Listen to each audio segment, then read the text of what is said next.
ਲੋਹੜੀ ਦਾ ਦਿਨ ਸੀ ਪਰ ਦਫ਼ਤਰ ਨੂੰ ਛੁੱਟੀ ਨਹੀਂ ਸੀ, ਜਿਸ ਕਰਕੇ ਸਵੇਰੇ ਹੀ ਤਿਆਰ ਹੋ ਕੇ ਭਗੀਰਥ ਦਫ਼ਤਰ ਚਲਾ ਗਿਆ। ਊਸ਼ਾ ਨਹਾ ਕੇ ਤਿਆਰ ਹੋ ਕੇ ਪਹਿਲੇ ਮੰਦਰ ਗਈ, ਫਿਰ ਉੱਥੋਂ ਸਕੂਟਰ ਰਿਕਸ਼ੇ ਵਾਲੇ ਨੂੰ ਆਖਿਆ ਗੁਰਦੁਆਰੇ ਚੱਲ। ਗੁਰਦੁਆਰੇ ਕੋਲ ਪਹੁੰਚ ਕੇ ਉਹਨੇ ਸਕੂਟਰ ਰਿਕਸ਼ਾ ਵਾਲੇ ਨੂੰ ਪੈਸੇ ਦੇ ਕੇ ਤੋਰ ਦਿੱਤਾ। ਟਿਕਟ ਲੈ ਕੇ ਸੈਂਡਲ ਰੱਖੇ, ਨਲਕੇ ਤੋਂ ਹੱਥ ਧੋ ਕੇ ਕੜਾਹ ਪ੍ਰਸ਼ਾਦ ਦੀ ਪਰਚੀ ਕਟਾ ਕੇ ਕੜਾਹ ਪ੍ਰਸ਼ਾਦ ਲਿਆ। ਇੱਕ ਹਾਰ ਖਰੀਦਿਆ, ਚਬੱਚੇ 'ਚ ਪੈਰ ਧੋ ਕੇ ਉਹਨੇ ਪਹਿਲੀ ਪੌੜੀ 'ਤੇ ਪੈਰ ਧਰਨ ਤੋਂ ਪਹਿਲਾਂ ਨਮਸਕਾਰ ਕੀਤੀ। ਅੰਦਰ ਜਾ ਕੇ ਕੜਾਹ ਪ੍ਰਸ਼ਾਦ ਚੜ੍ਹਾ ਕੇ ਹਾਰ ਗੁਰੂ ਗ੍ਰੰਥ ਸਾਹਿਬ ਦੀ ਤਾਬਿਆ ਬੈਠੇ ਭਾਈ ਜੀ ਨੂੰ ਫੜਾ ਕੇ ਮੱਥਾ ਟੇਕ ਕੇ ਭੋਗ ਲੈ ਕੇ ਇੱਕ ਪਾਸੇ ਜਿਹੇ ਹੋ ਕੇ ਬੈਠ ਗਈ। ਰਾਗੀ ਸਿੰਘ ਕੀਰਤਨ ਕਰ ਰਹੇ ਸਨ। ਸ਼ਬਦ ਤਾਂ ਉਹਨੂੰ ਸਮਝ ਨਹੀਂ ਸੀ ਲੱਗਿਆ, ਪਰ ਸੰਗੀਤ ਵਿੱਚ ਜਿਵੇਂ ਉਹ ਭਿੱਜਦੀ ਰਹੀ। ਕਿੰਨਾ ਹੀ ਚਿਰ ਉਹ ਅੱਖਾਂ ਬੰਦ ਕਰੀ ਬੈਠੀ ਰਹੀ ਤੇ ਪਤਾ ਨਹੀਂ ਕਦੋਂ ਸਮਾਂ ਪਿਛਾਂਹ ਨੂੰ ਭੌਂ ਗਿਆ। ਕੋਈ ਗੁਰਪੁਰਬ ਸੀ, ਕਲੇਰਾਂ ਵਾਲੇ ਸੰਤ ਕੀਰਤਨ ਕਰ ਰਹੇ ਸਨ। ਸਕੂਲ ਦੇ ਸਭ ਬੱਚਿਆਂ ਦੇ ਨਾਲ ਉਹ ਵੀ ਗੁਰਪੁਰਬ 'ਤੇ ਗੁਰਦੁਆਰੇ ਗਈ ਸੀ। ਮੈਂ ਵੀ ਵੱਡਾ ਹੋ ਕੇ ਸੰਤ ਬਣਾਂਗਾ, ਸ਼ਮਸ਼ੇਰ ਨੇ ਉਹਨੂੰ ਆਖਿਆ ਸੀ। ਫਿਰ ਮੈਂ ਵੀ ਸੰਤਣੀ ਬਣ ਜਾਂਗੀ, ਉਹਨੇ ਆਪਣੀ ਜਮਾਤੀ ਤੋਂ ਪਿੱਛੇ ਨਾ ਰਹਿਣ ਵਾਂਗ ਆਖਿਆ ਸੀ। ਕੁੜੀਆਂ ਨਹੀਂ ਸੰਤਣੀਆਂ ਬਣ ਸਕਦੀਆਂ। ਗੁਰਦੁਆਰੇ ਤੋਂ ਪਰਤਦਿਆਂ ਸ਼ਮਸ਼ੇਰ ਨੇ ਉਹਨੂੰ ਖਿਜਾਇਆ ਸੀ। ਤੂੰ ਵੀ ਨਹੀਂ ਫਿਰ ਬਣ ਸਕਦਾ। ਮੈਂ ਤੇਰੇ ਬਾਪੂ ਜੀ ਨੂੰ ਦੱਸ ਦਿਆਂਗੀ ਤੇ ਉਹ ਤੈਨੂੰ ਮਾਰਨਗੇ, ਊਸ਼ਾ ਨੇ ਆਖਿਆ ਸੀ। ਬਾਪੂ ਜੀ ਤਾਂ ਆਖਦੇ ਨੇ ਤੂੰ ਡਾਕਟਰ ਬਣੀ।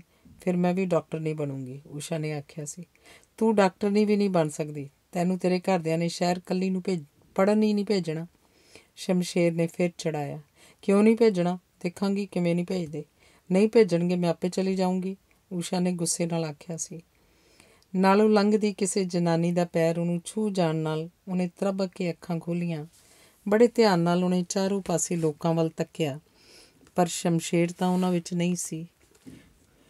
ਉੱਥੋਂ ਉੱਠ ਕੇ ਉਹਨੇ ਗੁਰਦੁਆਰੇ ਦੀ ਪਰਿਕਰਮਾ ਕੀਤੀ ਤੇ ਨਾਲ ਨਾਲ ਉਹ ਲੋਕਾਂ ਵੱਲ ਤੱਕਦੀ ਵੀ ਰਹੀ। ਫਿਰ ਸਰੋਵਰ 'ਤੇ ਜਾ ਕੇ ਉਹਨੇ ਮੂੰਹ ਧੋਤਾ, ਵਾਲਾਂ 'ਚ ਪਾਣੀ ਛਿੜਕਿਆ ਤੇ ਫਿਰ ਪਾਣੀ 'ਚ ਪੈਰ ਪਾ ਕੇ ਉਹ ਸਰੋਵਰ ਦੇ ਕੰਢੇ ਬੈਠ ਗਈ। ਲੱਗਿਆ ਇਹ ਜਿਵੇਂ ਕੋਈ ਇੱਕ ਹੋਰ ਹੀ ਸੰਸਾਰ ਹੈ। ਸਰੋਵਰ, ਰੁੱਖ, ਪੰਛੀ, ਲੋਕ, ਗੁਰਦੁਆਰਾ, ਸ਼ਬਦ, ਕੀਰਤਨ ਤੇ ਸ਼ਮਸ਼ੇਰ। ਪਤਾ ਨਹੀਂ ਸ਼ਮਸ਼ੇਰ ਅੱਜ ਉਹਨੂੰ ਕਿਵੇਂ ਯਾਦ ਆ ਗਿਆ ਸੀ। ਬਹੁਤ ਸਾਲ ਹੋਏ ਉਹ ਤਾਂ ਜਦੋਂ ਦਾ ਸ਼ਹਿਰ ਪੜ੍ਹਨ ਚਲਿਆ ਗਿਆ ਸੀ, ਮੁੜ ਕੇ ਮਿਲਿਆ ਹੀ ਨਹੀਂ ਸੀ। ਕਹਿੰਦੇ ਨੇ ਡਾਕਟਰ ਬਣ ਗਿਆ। ਜੇ ਉਹਨੂੰ ਪਤਾ ਲੱਗੇ ਮੈਂ ਬਿਮਾਰ ਹਾਂ, ਪਰ ਮੈਂ ਬਿਮਾਰ ਕਿੱਥੇ ਹਾਂ? ਊਸ਼ਾ ਕੁਝ ਸੋਚਣ ਦੇ ਨਾਲ ਨਾ ਸੋਚਣ ਦੀ ਕੋਸ਼ਿਸ਼ ਕਰ ਰਹੀ ਸੀ। ਪਾਣੀ 'ਚ ਰੱਖੇ ਪੈਰ ਜਿਵੇਂ ਉਹਨੂੰ ਉੱਥੇ ਹੀ ਬੈਠੀ ਛੱਡ ਆਪ ਸਰੋਵਰ ਦੇ ਵਿੱਚ ਅਗਾਂਹ ਹੀ ਅਗਾਂਹ ਤੁਰ ਗਏ ਸਨ, ਬਹੁਤ ਡੂੰਘੇ ਪਾਣੀਆਂ ਤੱਕ। ਇਠਲਾਂਦੀਆਂ ਮੱਛੀਆਂ ਉਹਦੇ ਵੱਲ ਨੂੰ ਆਈਆਂ। ਭੋਰਾ ਕੁ ਪ੍ਰਸ਼ਾਦ ਨਮਸਕਾਰ ਕੇ ਆਪਣੇ ਮੂੰਹ 'ਚ ਪਾ ਕੇ ਬਾਕੀ ਦਾ ਉਹਨੇ ਮੱਛੀਆਂ ਨੂੰ ਪਾ ਦਿੱਤਾ। ਪ੍ਰਸ਼ਾਦ ਖਾ ਕੇ ਮੱਛੀਆਂ ਪਰਤ ਗਈਆਂ, ਜਿਵੇਂ ਉਹਨਾਂ ਨੂੰ ਪਤਾ ਸੀ ਕਿ ਊਸ਼ਾ ਨੂੰ ਹੁਣ ਇਕੱਲੀ ਬੈਠਣ ਦਿਓ। ਕੁਝ ਪਲਾਂ ਮਗਰੋਂ ਪੈਰ ਪਾਣੀ ਵਿੱਚੋਂ ਬਾਹਰ ਕੱਢੇ ਤੇ ਗਿੱਲੇ ਪੈਰਾਂ ਦੀਆਂ ਪੈੜਾਂ ਪਿਛਾਂਹ ਛੱਡਦੀ ਉਹ ਗੁਰਦੁਆਰੇ ਦੇ ਬਾਹਰਲੇ ਗੇਟ ਵੱਲ ਤੁਰ ਪਈ। ਟਿਕਟ ਮੋੜ ਕੇ ਸੈਂਡਲ ਲਏ। ਸੈਂਡਲ ਪਾਉਂਦੀ ਉਹ ਫਿਰ ਸੋਚ ਰਹੀ ਸੀ, ਕੀ ਪਤਾ ਸ਼ਮਸ਼ੇਰ ਇਸੇ ਸ਼ਹਿਰ 'ਚ ਡਾਕਟਰ ਲੱਗ ਗਿਆ ਹੋਵੇ। ਕੀ ਪਤਾ ਉਹ ਕਦੇ ਕਦੇ ਗੁਰਦੁਆਰੇ ਵੀ ਆਉਂਦਾ ਹੋਵੇ। ਪਰ ਮੈਨੂੰ ਕੀ? ਉਹਨੇ ਉੱਚੀ ਦੇ ਕੇ ਆਪਣੇ ਆਪ ਨੂੰ ਸੁਣਾ ਕੇ ਆਖਿਆ। ਘਰ ਆ ਕੇ ਉਹਨੇ ਅੱਜ ਫੇਰ ਦੂਜੀ ਵਾਰੀ ਸਾਰੇ ਕਮਰਿਆਂ 'ਚ ਧੂਪ ਜਗਾਈ। ਸ਼ਿਬੂ ਨੂੰ ਤਾਜ਼ੇ ਫਲ, ਰਿਓੜੀਆਂ, ਗੱਚਕ, ਭੁੱਗਾ, ਗੰਨੇ ਤੇ ਹੋਰ ਨਿੱਕ ਸੁੱਕ ਲਿਆਉਣ ਲਈ ਬਾਜ਼ਾਰ ਭੇਜ ਕੇ ਆਪ ਰੋਟੀ ਤਿਆਰ ਕਰਨ ਲੱਗ ਪਈ। ਪਨੀਰ ਦੀ ਸਬਜ਼ੀ, ਸਾਬਤ ਮਾਂਹ ਦੀ ਦਾਲ, ਕਿਸ਼ਮਿਸ਼ ਪਾ ਕੇ ਬਣਾਈ ਖੀਰ, ਮਿੱਠੀ ਚਟਨੀ, ਸਲਾਦ, ਸਭ ਕੁਝ ਅੱਜ ਉਹਨੇ ਆਪਣੇ ਹੱਥੀਂ ਤਿਆਰ ਕੀਤਾ। 1:30 ਵਜੇ ਭਾਗੀਰਥ ਖਾਣਾ ਖਾਣ ਆਉਂਦਾ ਸੀ, ਪਰ 2 ਵੱਜ ਗਏ ਸਨ, ਉਹ ਨਹੀਂ ਸੀ ਆਇਆ। 2:30 ਵਜੇ ਤੱਕ ਉਡੀਕ ਕੇ ਊਸ਼ਾ ਨੇ ਸ਼ਿਬੂ ਨੂੰ ਰੋਟੀ ਪਾ ਦਿੱਤੀ, ਪਰ ਆਪ ਨਾ ਖਾਧੀ। ਕਦੇ ਬਹੁਤ ਕੰਮ ਹੋ ਜਾਏ ਤਾਂ ਭਾਗੀਰਥ ਉੱਥੇ ਦਫ਼ਤਰ ਵਿੱਚ ਹੀ ਮੰਗਾ ਕੇ ਕੁਝ ਖਾ ਲੈਂਦਾ ਸੀ, ਪਰ ਉਦੋਂ ਉਹ ਘਰ ਸੁਨੇਹਾ ਜ਼ਰੂਰ ਭੇਜ ਦਿੰਦਾ ਸੀ, ਕਿਉਂਕਿ ਉਹਨੂੰ ਪਤਾ ਸੀ ਨਹੀਂ ਤਾਂ ਊਸ਼ਾ ਉਹਨਾਂ ਚਿਰ ਬਿਨਾਂ ਰੋਟੀ ਖਾਧਿਆਂ ਬੈਠੀ ਰਹੇਗੀ। ਪਰ ਅੱਜ ਕੋਈ ਸੁਨੇਹਾ ਵੀ ਨਹੀਂ ਸੀ ਆਇਆ। ਸ਼ਾਮ ਦੇ 5 ਵਜੇ ਤੀਕ ਊਸ਼ਾ ਨੂੰ ਭੁੱਖ ਤਾਂ ਲੱਗ ਕੇ ਮਰ ਵੀ ਚੁੱਕੀ ਸੀ, ਪਰ ਉਹਨੂੰ ਬੜਾ ਗੁੱਸਾ ਚੜ੍ਹਿਆ ਹੋਇਆ ਸੀ। ਪਰ ਜਦੋਂ 5 ਤੋਂ ਮਗਰੋਂ 6 ਤੇ ਫਿਰ 7 ਵੱਜ ਗਏ ਤੇ ਭਾਗੀਰਥ ਨਾ ਆਇਆ ਤਾਂ ਗੁੱਸੇ ਦੀ ਥਾਂ ਉਹਨੂੰ ਬਹੁਤ ਫਿਕਰ ਹੋ ਗਿਆ ਸੀ। ਸ਼ਿਬੂ ਦਫ਼ਤਰ ਜਾ ਕੇ ਪਤਾ ਕਰਕੇ ਆ, ਊਸ਼ਾ ਨੇ ਚਿੰਤਾਤੁਰ ਹੋ ਕੇ ਆਖਿਆ। ਸ਼ਿਬੂ ਪਤਾ ਕਰਨ ਗਿਆ, ਪਰ ਦਫ਼ਤਰ ਤਾਂ ਸਭ ਜੰਦਰੇ ਲੱਗੇ ਪਏ ਸਨ। ਚੌਕੀਦਾਰ ਨੇ ਦੱਸਿਆ ਸੀ ਸਾਹਿਬ ਕਿਸੇ ਨਾਲ ਕਾਰ 'ਚ ਬੈਠ ਕੇ ਗਏ ਨੇ। 2 ਜਨਾਨੀਆਂ ਸਨ ਤੇ ਇੱਕ ਆਦਮੀ ਸੀ। ਊਸ਼ਾ ਸੋਚਣ ਲੱਗੀ, ਕਾਰ 'ਚ ਬੈਠ ਕੇ ਕਿਹਦੇ ਨਾਲ ਚਲੇ ਗਏ? ਕਿੱਥੇ ਚਲੇ ਗਏ? 2 ਮਿੰਟ ਘਰ ਦੱਸ ਤਾਂ ਜਾਂਦੇ, ਜਾਂ ਘੱਟੋ ਘੱਟ ਸੁਨੇਹਾ ਹੀ ਭਿਜਵਾ ਜਾਂਦੇ। ਹੋ ਸਕਦਾ ਹੈ ਕੋਈ ਜ਼ਰੂਰੀ ਕੰਮ ਹੋ ਗਿਆ ਹੋਵੇ, ਹੋ ਸਕਦਾ ਹੈ ਛੇਤੀ ਮੁੜ ਆਉਣਾ ਹੋਵੇ, ਮੁੜ ਨਾ ਸਕੇ ਹੋ ਸਕਦਾ ਹੈ ਕਿਧਰੇ ਕਾਰ ਖਰਾਬ ਹੋ ਗਈ ਹੋਵੇ, ਹੋ ਸਕਦਾ ਹੈ ਤਰ੍ਹਾਂ ਤਰ੍ਹਾਂ ਦੀਆਂ ਦਲੀਲਾਂ ਉਹ ਆਪਣੇ ਆਪ ਨੂੰ ਦਿੰਦੀ ਰਹੀ। ਪਰ ਜਦੋਂ ਰਾਤ ਦੇ 10 ਵੱਜ ਗਏ, ਫਿਰ 11 ਅਤੇ ਫਿਰ 12 ਤਾਂ ਉਹਦਾ ਜੀਅ ਬਹੁਤ ਘਬਰਾਉਣ ਲੱਗ ਪਿਆ। ਹੱਥਾਂ ਪੈਰਾਂ 'ਚ ਜਿਵੇਂ ਖੱਲੀਆਂ ਪੈਣ ਲੱਗ ਪਈਆਂ। ਸ਼ਿਬੂ ਰਸੋਈ 'ਚ ਬੈਠਾ ਬੈਠਾ ਸੌਂ ਗਿਆ ਸੀ। ਉਹਨੂੰ ਜਗਾਇਆ। शिबू साहब अजय तक नहीं आए। उषा ने जिवें रोन हाकी होके आख्या, कहाँ पता करने जाऊँ, कुछ बता भी नहीं गए। ਐਉਂ ਕਰ, ਆਪਣੇ ਨਾਲ ਵਾਲੀ ਕੋਠੀ ਜਾ ਕੇ ਉਹਨਾਂ ਦੇ ਸਾਹਿਬ ਨੂੰ ਆਖ, ਸਾਡੇ ਸਾਹਿਬ ਹੁਣ ਤੱਕ ਸਵੇਰ ਦੇ ਦਫ਼ਤਰ ਗਏ ਮੁੜੇ ਨਹੀਂ, ਕਿਧਰੇ ਕੋਈ ਐਕਸੀਡੈਂਟ ਹੀ ਨਾ ਹੋ ਗਿਆ ਹੋਵੇ, ਪਤਾ ਕਰਨਾ। ਡਰਦੇ ਡਰਦੇ ਸ਼ਿਬੂ ਨੇ ਨਾਲ ਵਾਲੀ ਕੋਠੀ ਦਾ ਜਾ ਕੇ ਗੇਟ ਖੜਕਾਇਆ। ਪਹਿਲਾਂ ਤਾਂ ਅਗਲਿਆਂ ਦਾ ਕੁੱਤਾ ਖਾਣ ਨੂੰ ਪਿਆ। ਫਿਰ ਬੁੜਬੁੜ ਕਰਦਾ ਕਿੰਨਾ ਚਿਰ ਲਾ ਕੇ ਚੌਕੀਦਾਰ ਆਇਆ ਅਤੇ ਬਹੁਤ ਆਖਣ ਉੱਤੇ ਉਹਨੇ ਆਪਣੇ ਸਾਹਿਬ ਨੂੰ ਜਗਾਇਆ। ਗੱਲ ਸੁਣ ਕੇ ਨਾਲ ਦੀ ਕੋਠੀ ਵਾਲੇ ਐਕਸੀਅਨ ਸਾਹਿਬ ਨੇ ਪਹਿਲੇ ਘੜੀ ਵੇਖੀ, ਫਿਰ ਬੁੱਲਾਂ ਹੀ ਬੁੱਲਾਂ 'ਚ ਮੁਸਕਰਾਏ, ਜਿਵੇਂ ਸੋਚ ਰਹੇ ਹੋਣ ਪਿੰਡ ਦੀ ਲੜਕੀ ਇੰਨਾ ਘਬਰਾ ਗਈ। ਸ਼ਹਿਰੀਆਂ ਲਈ 12 ਵਜੇ ਕੋਈ ਬਹੁਤਾ ਲੇਟ ਨਹੀਂ ਹੁੰਦਾ। ਫਿਰ ਐਮਰਜੈਂਸੀ 'ਚ ਹਸਪਤਾਲ ਫੋਨ ਕੀਤਾ ਕਿ ਕੋਈ ਐਕਸੀਡੈਂਟ ਤਾਂ ਨਹੀਂ ਹੋਇਆ। PCS ਭਾਗੀਰਥ ਸਾਹਿਬ ਦੇ ਘਰੋਂ ਪੁੱਛ ਰਹੇ ਨੇ। ਫਿਰ ਥਾਣੇ ਕੀਤਾ, ਇੱਕ ਦੋ ਦੋਸਤਾਂ ਮਿੱਤਰਾਂ ਦੇ ਘਰ ਕੀਤਾ। ਕੁਝ ਪਤਾ ਨਾ ਲੱਗਿਆ ਤਾਂ ਐਕਸੀਅਨ ਸਾਹਿਬ ਨੇ ਸ਼ਿਬੂ ਨੂੰ ਆਖਿਆ, ਆਪਣੀ ਮੇਮ ਸਾਹਿਬ ਨੂੰ ਆਖ ਆਰਾਮ ਨਾਲ ਸੌਂ ਜਾਣ, ਕਿਸੇ ਪਾਰਟੀ ਵਾਰਟੀ 'ਚ ਬੈਠੇ ਹੋਣੇ ਨੇ। ਪਰ ਊਸ਼ਾ ਆਰਾਮ ਨਾਲ ਨਹੀਂ ਸੌਂ ਸਕੀ। ਉਹ ਪੂਜਾ ਵਾਲੇ ਕਮਰੇ 'ਚ ਦੇਵੀ ਦੀ ਮੂਰਤੀ ਅੱਗੇ ਹੱਥ ਜੋੜ ਕੇ ਬੈਠ ਗਈ। ਦੇਵੀ ਮਾਂ, ਬੇਸ਼ੱਕ ਮੇਰੀ ਉਮਰ ਉਹਨਾਂ ਨੂੰ ਲਾ ਦੇ, ਪਰ ਉਹਨਾਂ ਨੂੰ ਸੁੱਖੀ ਸਾਂਦੀ ਘਰ ਲਿਆ। ਅਤੇ ਬਹੁਤ ਚਿਰ ਉਹ ਦੇਵੀ ਮਾਂ ਦੇ ਤਰਲੇ ਕਰਦੀ ਰਹੀ ਅਤੇ ਰੋਂਦੀ ਰਹੀ। ਉਹਨੂੰ ਲੱਗਦਾ ਸੀ ਜਿਵੇਂ ਹੁਣ ਐਂਬੂਲੈਂਸ ਆਏਗੀ, ਸਟੈਚਰ ਉੱਪਰ ਪਏ ਭਾਗੀਰਥ ਨੂੰ ਚੁੱਕ ਕੇ ਹੇਠਾਂ ਲਾਉਣਗੇ, ਉਹ ਚਿੱਟੇ ਕੱਪੜੇ ਨਾਲ ਢੱਕਿਆ ਹੋਏਗਾ। ਹੇ ਰਾਮ ਬਖਸ਼ ਲਈ ਪਰਮਾਤਮਾ, ਹੇ ਮਾਂ ਬੋੜੀ, ਉਹ ਉੱਚੀ ਉੱਚੀ ਆਖ ਰਹੀ ਸੀ। ਸ਼ਿਬੂ ਨੂੰ ਵੀ ਪਤਾ ਨਹੀਂ ਸੀ ਲੱਗ ਰਿਹਾ ਕਿ ਉਹ ਕੀ ਕਰੇ। 3 ਵਜੇ ਇੱਕ ਕਾਰ ਦੀ ਆਵਾਜ਼ ਆਈ ਅਤੇ ਬਾਹਰਲਾ ਗੇਟ ਖੜਕਿਆ। ਸ਼ਿਬੂ ਦੌੜ ਕੇ ਗਿਆ। ਭਾਗੀਰਥ ਨੂੰ ਲਾਹ ਕੇ ਕਾਰ ਪਰਤ ਗਈ। ਸ਼ਰਾਬ ਨਾਲ ਰੱਜਿਆ ਭਾਗੀਰਥ ਲੜਖੜਾਉਂਦਾ ਪੌੜੀਆਂ ਚੜ੍ਹ ਰਿਹਾ ਸੀ। ਸ਼ਿਬੂ ਸਹਾਰਾ ਦੇ ਕੇ ਉਹਨੂੰ ਬੈੱਡਰੂਮ ਤੱਕ ਲੈ ਗਿਆ। ਤੂੰ ਸੁੱਤੀ ਨਹੀਂ ਅਜੇ ਤੱਕ? ਸੌਂ ਜਾਇਆ ਕਰ। ਡਾਕਟਰ ਨੇ ਆਖ ਦਿੱਤਾ ਹੈ ਹੁਣ ਮੈਂ ਰਾਜੀ ਹਾਂ, ਸੋ ਅੱਜ ਅਸੀਂ ਜਸ਼ਨ ਮਨਾਇਆ ਮੇਰੇ ਰਾਜੀ ਹੋਣ ਦਾ। ਕਪਿਲ ਦੇਵ ਹੈ ਨਾ? ਅਸੀਂ ਚੰਡੀਗੜ੍ਹ ਦੀ ਸੈਰ ਨੂੰ ਚਲੇ ਗਏ ਸੀ। ਤੂੰ ਸੌਂ ਜਾਇਆ ਕਰ। ਦੇਵੀ, ਤੂੰ ਤਾਂ ਦੇਵੀ ਹੈ, ਪਰ ਮੈਂ ਦੇਵਤਾ ਨਹੀਂ। ਦੇਵਤੇ ਵੀ ਮੌਜ ਮੇਲਾ ਤਾਂ ਕਰਦੇ ਹੀ ਸੀ। ਕਿੰਨੇ ਸਾਲਾਂ ਮਗਰੋਂ ਮੇਰੇ ਵੱਲ ਘੂਰ ਘੂਰ ਕੇ ਕਿਉਂ ਦੇਖ ਰਹੀ ਹਾਂ? ਮੈਂ ਕੋਈ ਤੇਰੇ ਪਿਓ ਦਾ ਗੁਲਾਮ ਹਾਂ? ਨਾਲੇ ਬੰਦੇ ਨੂੰ ਕੋਈ ਕੰਮ ਵੀ ਤਾਂ ਹੋ ਸਕਦਾ ਹੈ ਜ਼ਰੂਰੀ। ਫਿਰ ਕੀ ਆਫਤ ਆ ਗਈ ਸੀ? ਫਿਰ ਕੀ ਹੋ ਗਿਆ ਜੇ ਦੇਰ ਨਾਲ ਆਇਆ? ਮੈਂ ਦੇਰ ਨਾਲ ਆਊਂਗਾ, ਇਹ ਤੋਂ ਵੀ ਦੇਰ ਨਾਲ ਆਊਂਗਾ। ਕੋਟ ਪੈਂਟ ਲਾ ਕੇ ਪਰਾਂ ਸੁੱਟਦਾ ਹੋਇਆ ਭਾਗੀਰਥ ਆਪ ਮੁਹਾਰਾ ਬੋਲੀ ਜਾ ਰਿਹਾ ਸੀ।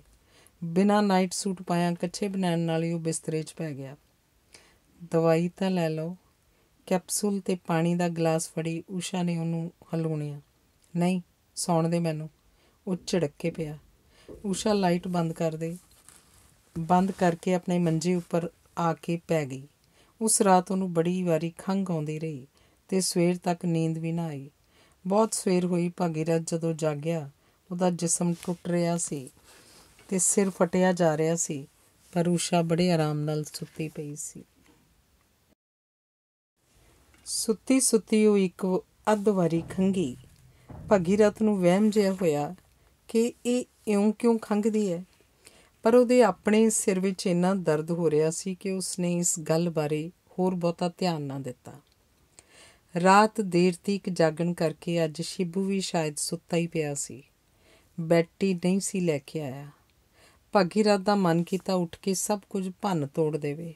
ਸਾਲਿਆਂ ਨੂੰ ਕਿਸੇ ਨੂੰ ਪਰਵਾਹ ਹੀ ਨਹੀਂ ਵੀ ਮੈਂ ਕਿੰਨਾ ਔਖਾ, ਪਰ ਉੱਠਣ ਦੀ ਵੀ ਉਸ 'ਚ ਹਿੰਮਤ ਨਹੀਂ ਸੀ। ਉਹਨੇ ਖਿੱਝ ਕੇ ਆਵਾਜ਼ ਦਿੱਤੀ, ਊਸ਼ਾ। ਊਸ਼ਾ ਉੱਬੜਵਾਏ ਉੱਠੀ। ਤੁਸੀਂ ਮੈਨੂੰ ਆਵਾਜ਼ ਦਿੱਤੀ ਹੈ? ਉਹਨੇ ਕਾਹਲੀ 'ਚ ਨੰਗੇ ਪੈਰੀਂ ਉਹਦੇ ਕੋਲ ਆ ਕੇ ਪੁੱਛਿਆ। ਟਾਈਮ ਦਿਸਦਾ ਕੀ ਹੋਇਆ? ਭਾਗੀਰਥ ਨੇ ਘੰਟੇ ਵੱਲ ਹੱਥ ਕਰਕੇ ਤਲਖੀ ਨਾਲ ਆਖਿਆ। ਦੇਰ ਹੋ ਗਈ ਜਾਗਣ ਵਿੱਚ। ਊਸ਼ਾ ਨੇ ਵਿਚਾਰੀ ਜਿਹੀ ਆਵਾਜ਼ 'ਚ ਆਖਿਆ। ਮੈਂ ਜ਼ਿੰਦਗੀ ਭਰ 'ਚ ਕਦੇ ਇਹ ਨਹੀਂ ਸੀ ਦੇਖਿਆ ਕਿ ਸਾਡੇ ਵਿੱਚੋਂ ਕੋਈ ਜਾਗ ਪਿਆ ਹੋਵੇ ਅਤੇ ਮਾਂ ਸਾਡੀ ਸੁੱਤੀ ਪਈ ਹੋਵੇ। ਇੱਕ ਤੂੰ ਹੈ ਕਿ? ਉਹ ਬੋਲਦਾ ਰਿਹਾ। ਨੰਗੇ ਪੈਰਾਂ ਨੂੰ ਠੰਡੇ ਫਰਸ਼ ਤੋਂ ਠੰਡ ਚੜ੍ਹ ਰਹੀ ਸੀ, ਪਰ ਊਸ਼ਾ ਭਾਗੀਰਥ ਦੀ ਗੱਲ ਪੂਰੀ ਸੁਣੇ ਬਿਨਾਂ ਵਾਪਸ ਪਰਤ ਕੇ ਚੱਪਲਾਂ ਪਾਉਣ ਨਹੀਂ ਸੀ ਜਾ ਸਕਦੀ। ਜਾਂਦੀ ਤਾਂ ਉਹਨੇ ਖਿਝ ਜਾਣਾ ਸੀ, ਇਸ ਲਈ ਚੁੱਪਚਾਪ ਖੜੀ ਸੁਣਦੀ ਰਹੀ ਕਿ ਅੱਗੋਂ ਉਹਨੇ ਕੀ ਆਖਣਾ। ਮੇਰੇ ਸਿਰ 'ਤੇ ਵਿਕਸ ਲਗਾ ਦੇ। ਅੱਗੋਂ ਉਹਨੇ ਜਦੋਂ ਇਹ ਆਖਿਆ ਤਾਂ ਊਸ਼ਾ ਨੂੰ ਲੱਗਿਆ ਉਹਦਾ ਆਪਣਾ ਸਿਰ ਵੀ ਬਹੁਤ ਦੁਖ ਰਿਹਾ। ਫਿਰ ਵੀ ਚੁੱਪਚਾਪ ਉਹ ਦੂਜੇ ਕਮਰੇ 'ਚੋਂ ਵਿਕਸ ਦੀ ਸ਼ੀਸ਼ੀ ਲਿਆਈ ਅਤੇ ਨਾਲੇ ਚੱਪਲਾਂ ਪਾ ਆਈ। ਵਿਕਸ ਜਦੋਂ ਭਾਗੀਰਥ ਦੇ ਮੱਥੇ 'ਤੇ ਮਲਣ ਲੱਗੀ, ਉਹ ਕੌੜ ਹੋ ਕੇ ਉਸ ਵੱਲ ਝਾਕਿਆ। ਤੇਰੇ ਹੱਥ ਇੰਨੇ ਠੰਡੇ ਕਿਉਂ ਨੇ? ਊਸ਼ਾ ਨੇ ਇਹਦਾ ਕੋਈ ਉੱਤਰ ਨਾ ਦਿੱਤਾ ਅਤੇ ਚੁੱਪਚਾਪ ਉਹਦੇ ਵਿਕਸ ਮਲਦੀ ਰਹੀ। ਚੋਖਾ ਚਿਰ ਵਿਕਸ ਮਲਣ ਮਗਰੋਂ ਜਦੋਂ ਭਾਗੀਰਥ ਦੇ ਸਿਰ ਨੂੰ ਕੁਝ ਆਰਾਮ ਆ ਗਿਆ ਤਾਂ ਉਹਨੇ ਆਖਿਆ, ਸ਼ਿਬੂ ਹਰਾਮਜ਼ਾਦੇ ਨੂੰ ਆਖ ਚਾਹ ਲੈ ਕੇ ਆਵੇ, ਅਜੇ ਤੱਕ ਸੁੱਤਾ ਹੀ ਪਿਆ। ਇਸ ਘਰ ਦਾ ਤਾਂ ਢਾਂਚਾ ਹੀ ਵਿਗੜ ਗਿਆ। 8 ਵਜੇ ਮੇਮ ਸਾਹਿਬ ਸੁੱਤੀ ਉੱਠ ਰਹੀ ਹੈ ਅਤੇ ਨੌਕਰ ਅਜੇ ਸੁੱਤਾ ਪਿਆ। ਊਸ਼ਾ ਦਾ ਮਨ ਕੀਤਾ ਵਿਕਸ ਵਾਲੀ ਸ਼ੀਸ਼ੀ ਧਰਤੀ 'ਤੇ ਪਟਕਾ ਮਾਰੇ ਅਤੇ ਸਿੱਧੀ ਤਣ ਕੇ ਉਹਨੂੰ ਪੁੱਛੇ ਕਿ ਸਾਰੀ ਰਾਤ ਪਤਾ ਨਹੀਂ ਕਿੱਥੇ ਕਿੱਥੇ ਧੱਕੇ ਖਾ ਕੇ ਸਵੇਰੇ ਸਵੇਰੇ ਅੰਮ੍ਰਿਤ ਵੇਲੇ ਕੀ ਬਕੜਵਾ ਕਰਨ ਲੱਗਿਆ। ਪਰ ਇੱਕ ਵਾਰੀ ਹਰਖ ਨਾਲ ਉਸ ਵੱਲ ਦੇਖ ਕੇ ਉਹ ਆਪ ਚਾਹ ਬਣਾਉਣ ਚਲੀ ਗਈ। ਸੋਚਿਆ ਨੌਕਰ ਦੇ ਕੁਆਟਰ ਵਿੱਚ ਉਹ ਸ਼ਿਬੂ ਨੂੰ ਜਗਾਉਣ ਨਹੀਂ ਜਾਏਗੀ। ਸ਼ਿਬੂ ਨੂੰ ਸ਼ਾਇਦ ਚੌਕੀਦਾਰ ਨੇ ਜਗਾ ਦਿੱਤਾ ਸੀ। ਉਹ ਪਹਿਲੇ ਹੀ ਰਸੋਈ 'ਚ ਖੜਾ ਚਾਹ ਬਣਾ ਰਿਹਾ ਸੀ। ਜਿੰਨਾ ਚਿਰ ਚਾਹ ਬਣਦੀ ਰਹੀ ਉਹ ਬਿਨਾਂ ਕੰਮ ਤੋਂ ਹੀ ਰਸੋਈ 'ਚ ਖੜੀ ਰਹੀ। ਫਿਰ ਚਾਹ ਦੇ ਦੋਵੇਂ ਕੱਪ ਲੈ ਕੇ ਜਦੋਂ ਭਾਗੀਰਥ ਕੋਲ ਪਹੁੰਚੀ ਤਾਂ ਉਹ ਬੋਲਿਆ, ਸ਼ਿਬੂ ਕਿੱਥੇ ਮਰ ਗਿਆ? ਉਸੇ ਨੇ ਬਣਾਈ ਹੈ ਚਾਹ, ਮੈਂ ਤਾਂ ਸਿਰਫ ਫੜ ਕੇ ਲਿਆਈ ਹਾਂ। ਅੱਜ ਸਵੇਰੇ ਸਵੇਰੇ ਤੁਸੀਂ ਇੰਨੇ ਖਿਝ ਕਿਉਂ ਰਹੇ ਹੋ? ਤੇਰੇ ਸੜੇ ਹੋਏ ਬੂਥੇ ਵੱਲ ਦੇਖ ਕੇ ਖਿਝ ਨਹੀਂ ਆਉਂਦੀ, ਆਊਗੀ ਤਾਂ ਹੋਰ ਕੀ ਹੋ। ਸ਼ੀਸ਼ੇ ਵਿੱਚ ਤਾਂ ਦੇਖ ਜਾ ਕੇ ਕਿਹੋ ਜਿਹੀ ਸ਼ਕਲ ਬਣਾਈ ਹੈ। ਮੈਂ ਪੁੱਛਦਾ ਤੈਨੂੰ ਹੋਇਆ ਕੀ ਹੈ? ਲੋਕਾਂ ਦੇ ਘਰਾਂ 'ਚ ਜਾ ਕੇ ਦੇਖੋ, ਤੀਵੀਆਂ ਕਿਵੇਂ ਖੁਸ਼ ਰਹਿੰਦੀਆਂ ਨੇ। ਊਸ਼ਾ ਨੇ ਕੋਈ ਜਵਾਬ ਨਹੀਂ ਦਿੱਤਾ। ਉਹਨੂੰ ਲੱਗਿਆ ਸ਼ਾਇਦ ਭਾਗੀਰਥ ਠੀਕ ਹੀ ਆਖਦਾ ਸੀ। ਪਤਾ ਨਹੀਂ ਕਿ ਉਹ ਹਮੇਸ਼ਾ ਬੁਝੀ ਕਿਉਂ ਰਹਿੰਦੀ ਸੀ। ਮਾਂ ਵੀ ਤਾਂ ਆਖਦੀ ਸੀ ਤੈਨੂੰ ਹੋ ਕੀ ਗਿਆ? ਸਿਰ ਦਰਦ ਹਟ ਗਿਆ ਤੁਹਾਡਾ? ਊਸ਼ਾ ਨੇ ਉਹਦੀ ਕਿਸੇ ਵੀ ਗੱਲ ਵੱਲ ਧਿਆਨ ਨਾ ਦੇ ਕੇ ਪੁੱਛਿਆ। ਮੈਂ ਪੁੱਛਦਾ ਇਸ ਘਰ 'ਚ ਕੋਈ ਮਰ ਗਿਆ ਹੈ? ਤੂੰ ਬੂਥਾ ਕਿਉਂ ਇਉਂ ਬਣਾਇਆ? ਭਾਗੀਰਥ ਖਿਝ ਕੇ ਪੁੱਛ ਰਿਹਾ ਸੀ। ਖਾਲੀ ਕੱਪ ਚੁੱਕ ਕੇ ਉਹ ਰਸੋਈ ਵਿੱਚ ਰੱਖਣ ਚਲੀ ਗਈ। ਕੱਪ ਰਸੋਈ ਵਿੱਚ ਰੱਖ ਕੇ ਉਹ ਗੁਸਲਖਾਨੇ 'ਚ ਜਾ ਕੇ ਕੱਲ੍ਹ ਦੇ ਸਰਫ 'ਚ ਭਿਉਂਤੇ ਪਏ ਮਲਮਲ ਦੇ ਪੌਣੇ ਧੋਣ ਲੱਗ ਪਈ। ਖੜਕਾ ਹੋਣ ਦੇ ਡਰੋਂ ਉਹਨਾਂ ਨੂੰ ਥਾਪੀ ਨਾਲ ਵੀ ਨਹੀਂ ਸੀ ਕੁੱਟ ਰਹੀ। ਉਂਝ ਤਾਂ ਪੌਣੇ ਸ਼ਿਬੂ ਨੇ ਧੋ ਲੈਣੇ ਸਨ, ਪਰ ਉਹ ਆਪ ਕਿਉਂ ਧੋਣ ਬੈਠ ਗਈ ਸੀ? ਸ਼ਾਇਦ ਅੰਦਰ ਭਾਗੀਰਥ ਦੇ ਸਾਹਮਣੇ ਜਾਣੋਂ ਕਤਰਾਉਂਦੀ ਸੀ। ਉਹਦਾ ਅੱਜ ਮੂਡ ਠੀਕ ਨਹੀਂ ਸੀ ਅਤੇ ਹੋਰ ਕੋਈ ਕੰਮ ਨਾ ਦੇਖ ਪੌਣੇ ਧੋਣ ਜਾ ਲੱਗੀ ਸੀ। ਪੌਣੇ ਧੋਂਦਿਆਂ ਉਹਨੂੰ ਲੱਗਿਆ ਉਹਦੀਆਂ ਲੱਤਾਂ ਵਿੱਚ ਥੋੜ੍ਹਾ ਦਰਦ ਹੋ ਰਿਹਾ ਸੀ, ਸ਼ਾਇਦ ਰਾਤ ਦੇ ਉਨੀਂਦਰੇ ਕਰਕੇ। ਉਹਨੇ ਆਪ ਹੀ ਸੋਚ ਲਿਆ, ਸ਼ਿਬੂ ਅੱਜ ਦੁਪਹਿਰੇ ਦਹੀਂ ਨਾਲ ਮੂਲੀਆਂ ਵਾਲੇ ਪਰੌਂਠੇ ਬਣਾਉਣੇ ਨੇ, ਮਲਾਈ ਵਿੱਚੋਂ ਮੱਖਣ ਮੈਂ ਬਣਾ ਦਿਆਂਗੀ। ਉਹਨੇ ਪੌਣੇ ਤਾਰ ਉੱਤੇ ਸੁੱਕਣੇ ਪਾਉਂਦਿਆਂ ਸ਼ਿਬੂ ਨੂੰ ਆਖਿਆ। ਹੁਣੇ ਅਜੇ ਬੈਠੀ ਲਈ ਹੈ, ਹੁਣੇ ਇਹਨੂੰ ਦੁਪਹਿਰ ਦੇ ਖਾਣੇ ਦਾ ਫਿਕਰ ਪੈ ਗਿਆ।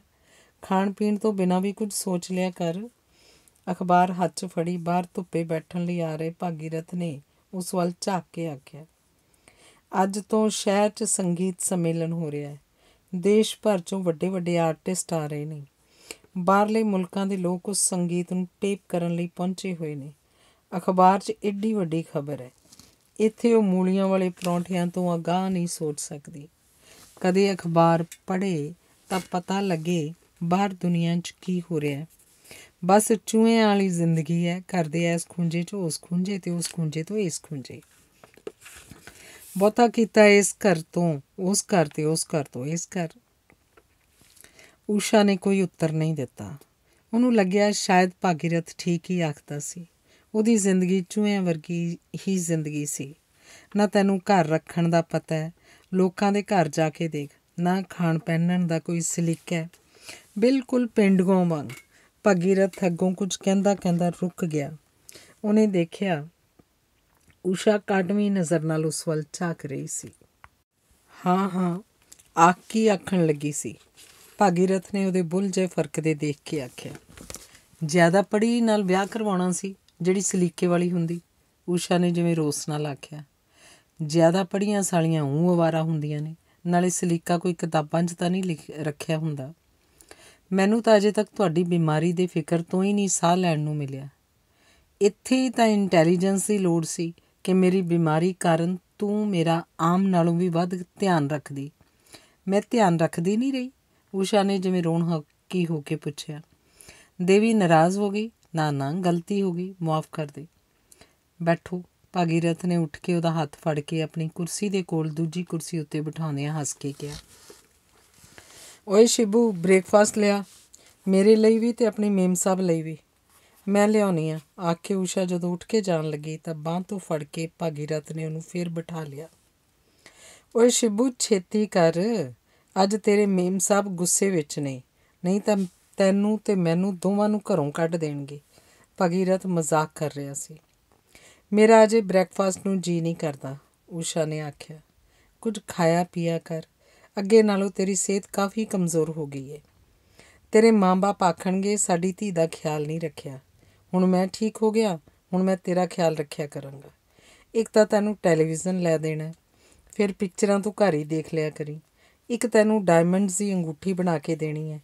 ਦੂਜਾ ਇੱਕ ਪ੍ਰੋਫੈਸਰ ਰੱਖ ਦੇਣਾ ਜਿਹੜਾ ਤੈਨੂੰ ਅੰਗਰੇਜ਼ੀ ਬੋਲਣੀ ਸਿਖਾ ਦੇਵੇ ਅਤੇ ਨਾਲ ਤੇਰੇ ਕਟਵਾ ਦੇਣੇ ਨੇ ਵਾਲ। ਨਹੀਂ, ਮੈਂ ਵਾਲ ਕੋਈ ਨਹੀਂ ਕਟਵਾਉਣੇ, ਐਡੇ ਸੋਹਣੇ ਮੇਰੇ ਵਾਲ ਨੇ। ਊਸ਼ਾ ਨੇ ਵਿੱਚੋਂ ਹੀ ਗੱਲ ਟੋਕ ਕੇ ਆਪਣੇ ਲੰਮੇ ਅਤੇ ਭਾਰੇ ਵਾਲਾਂ ਦੀ ਗੁੱਤ ਹੱਥ 'ਤੇ ਵਲੇਟਦਿਆਂ ਆਖਿਆ। ਸਰਦੀ ਲੰਘ ਜਾਏ, ਮੈਂ ਜ਼ਰਾ ਹੋਰ ਤਕੜਾ ਹੋ ਲਵਾਂ, ਫਿਰ ਆਪਾਂ ਕਲੱਬ ਵੀ ਚੱਲਿਆ ਕਰਾਂਗੇ। ਉੱਥੇ ਤਾਂ ਤੂੰ ਦੇਖੇਂਗੀ ਚੰਗੇ ਚੰਗੇ ਅਫਸਰਾਂ ਦੀਆਂ ਘਰ ਵਾਲੀਆਂ ਨੇ ਸਭ ਨੇ ਵਾਲ ਕਟਵਾਏ ਹੋਏ ਨੇ ਅਤੇ ਫਟਾਫਟ ਅੰਗਰੇਜ਼ੀ ਬੋਲਦੀਆਂ ਨੇ। ਮੈਂ ਕਲੱਬ ਜਾ ਕੇ ਕੀ ਕਰਨਾ? ਉਦਣ ਪਾਰਟੀ ਵਾਲੇ ਦਿਨ ਜਾ ਕੇ ਦੇਖ ਹੀ ਲਿਆ ਸੀ, ਤੀਵੀਆਂ ਵੀ ਸ਼ਰਾਬ ਪੀ ਰਹੀਆਂ ਸੀ। ਮਾਸਟਰ ਮਦਨ ਲਾਲ ਜੀ ਦੀਆਂ ਬੇਟੀਆਂ ਨਹੀਂ ਨਾ ਉਹ ਸਾਰੀਆਂ? ਭਾਗੀਰਥ ਨੇ ਮਜ਼ਾਕ ਕੀਤਾ, ਜਿਹੜਾ ਊਸ਼ਾ ਨੂੰ ਚੰਗਾ ਨਹੀਂ ਲੱਗਿਆ। ਅੱਜ ਤੁਸੀਂ ਦਫ਼ਤਰ ਨਹੀਂ ਜਾਣਾ? ਤਿਆਰ ਨਹੀਂ ਹੋ ਰਹੇ? ਊਸ਼ਾ ਨੇ ਗੱਲ ਬਦਲ ਕੇ ਪੁੱਛਿਆ। ਉਹ ਸ਼ਿਬੂ, ਜਾ ਕੇ ਮੇਰੀ ਅਰਜ਼ੀ ਦੇ ਆ। ਅੱਜ ਤਾਂ ਅਸੀਂ ਆਪਣੀ ਮੇਮ ਸਾਹਿਬ ਦੀ ਹੀ ਡਿਊਟੀ ਕਰਾਂਗੇ। ਭਾਗੀਰਥ ਨੇ ਪਹਿਲੀ ਗੱਲ ਸ਼ਿਬੂ ਅਤੇ ਦੂਜੀ ਊਸ਼ਾ ਨੂੰ ਆਖੀ। ਊਸ਼ਾ ਖੰਘਣ ਲੱਗ ਪਈ। ਤੈਨੂੰ ਖਾਂਸੀ ਕਦੋਂ ਤੋਂ ਹੈ? ਭਾਗੀਰਥ ਨੇ ਚਿੰਤਾਤੁਰ ਹੋ ਕੇ ਪੁੱਛਿਆ। ਕਿਤੇ ਕੋਈ ਥਿੰਦੀ ਚੀਜ਼ ਖਾ ਕੇ ਪਾਣੀ ਪੀਤਾ ਗਿਆ ਹੋਣਾ, ਊਸ਼ਾ ਨੇ ਇਹ ਆਖ ਕੇ ਗੱਲ ਟਾਲੀ।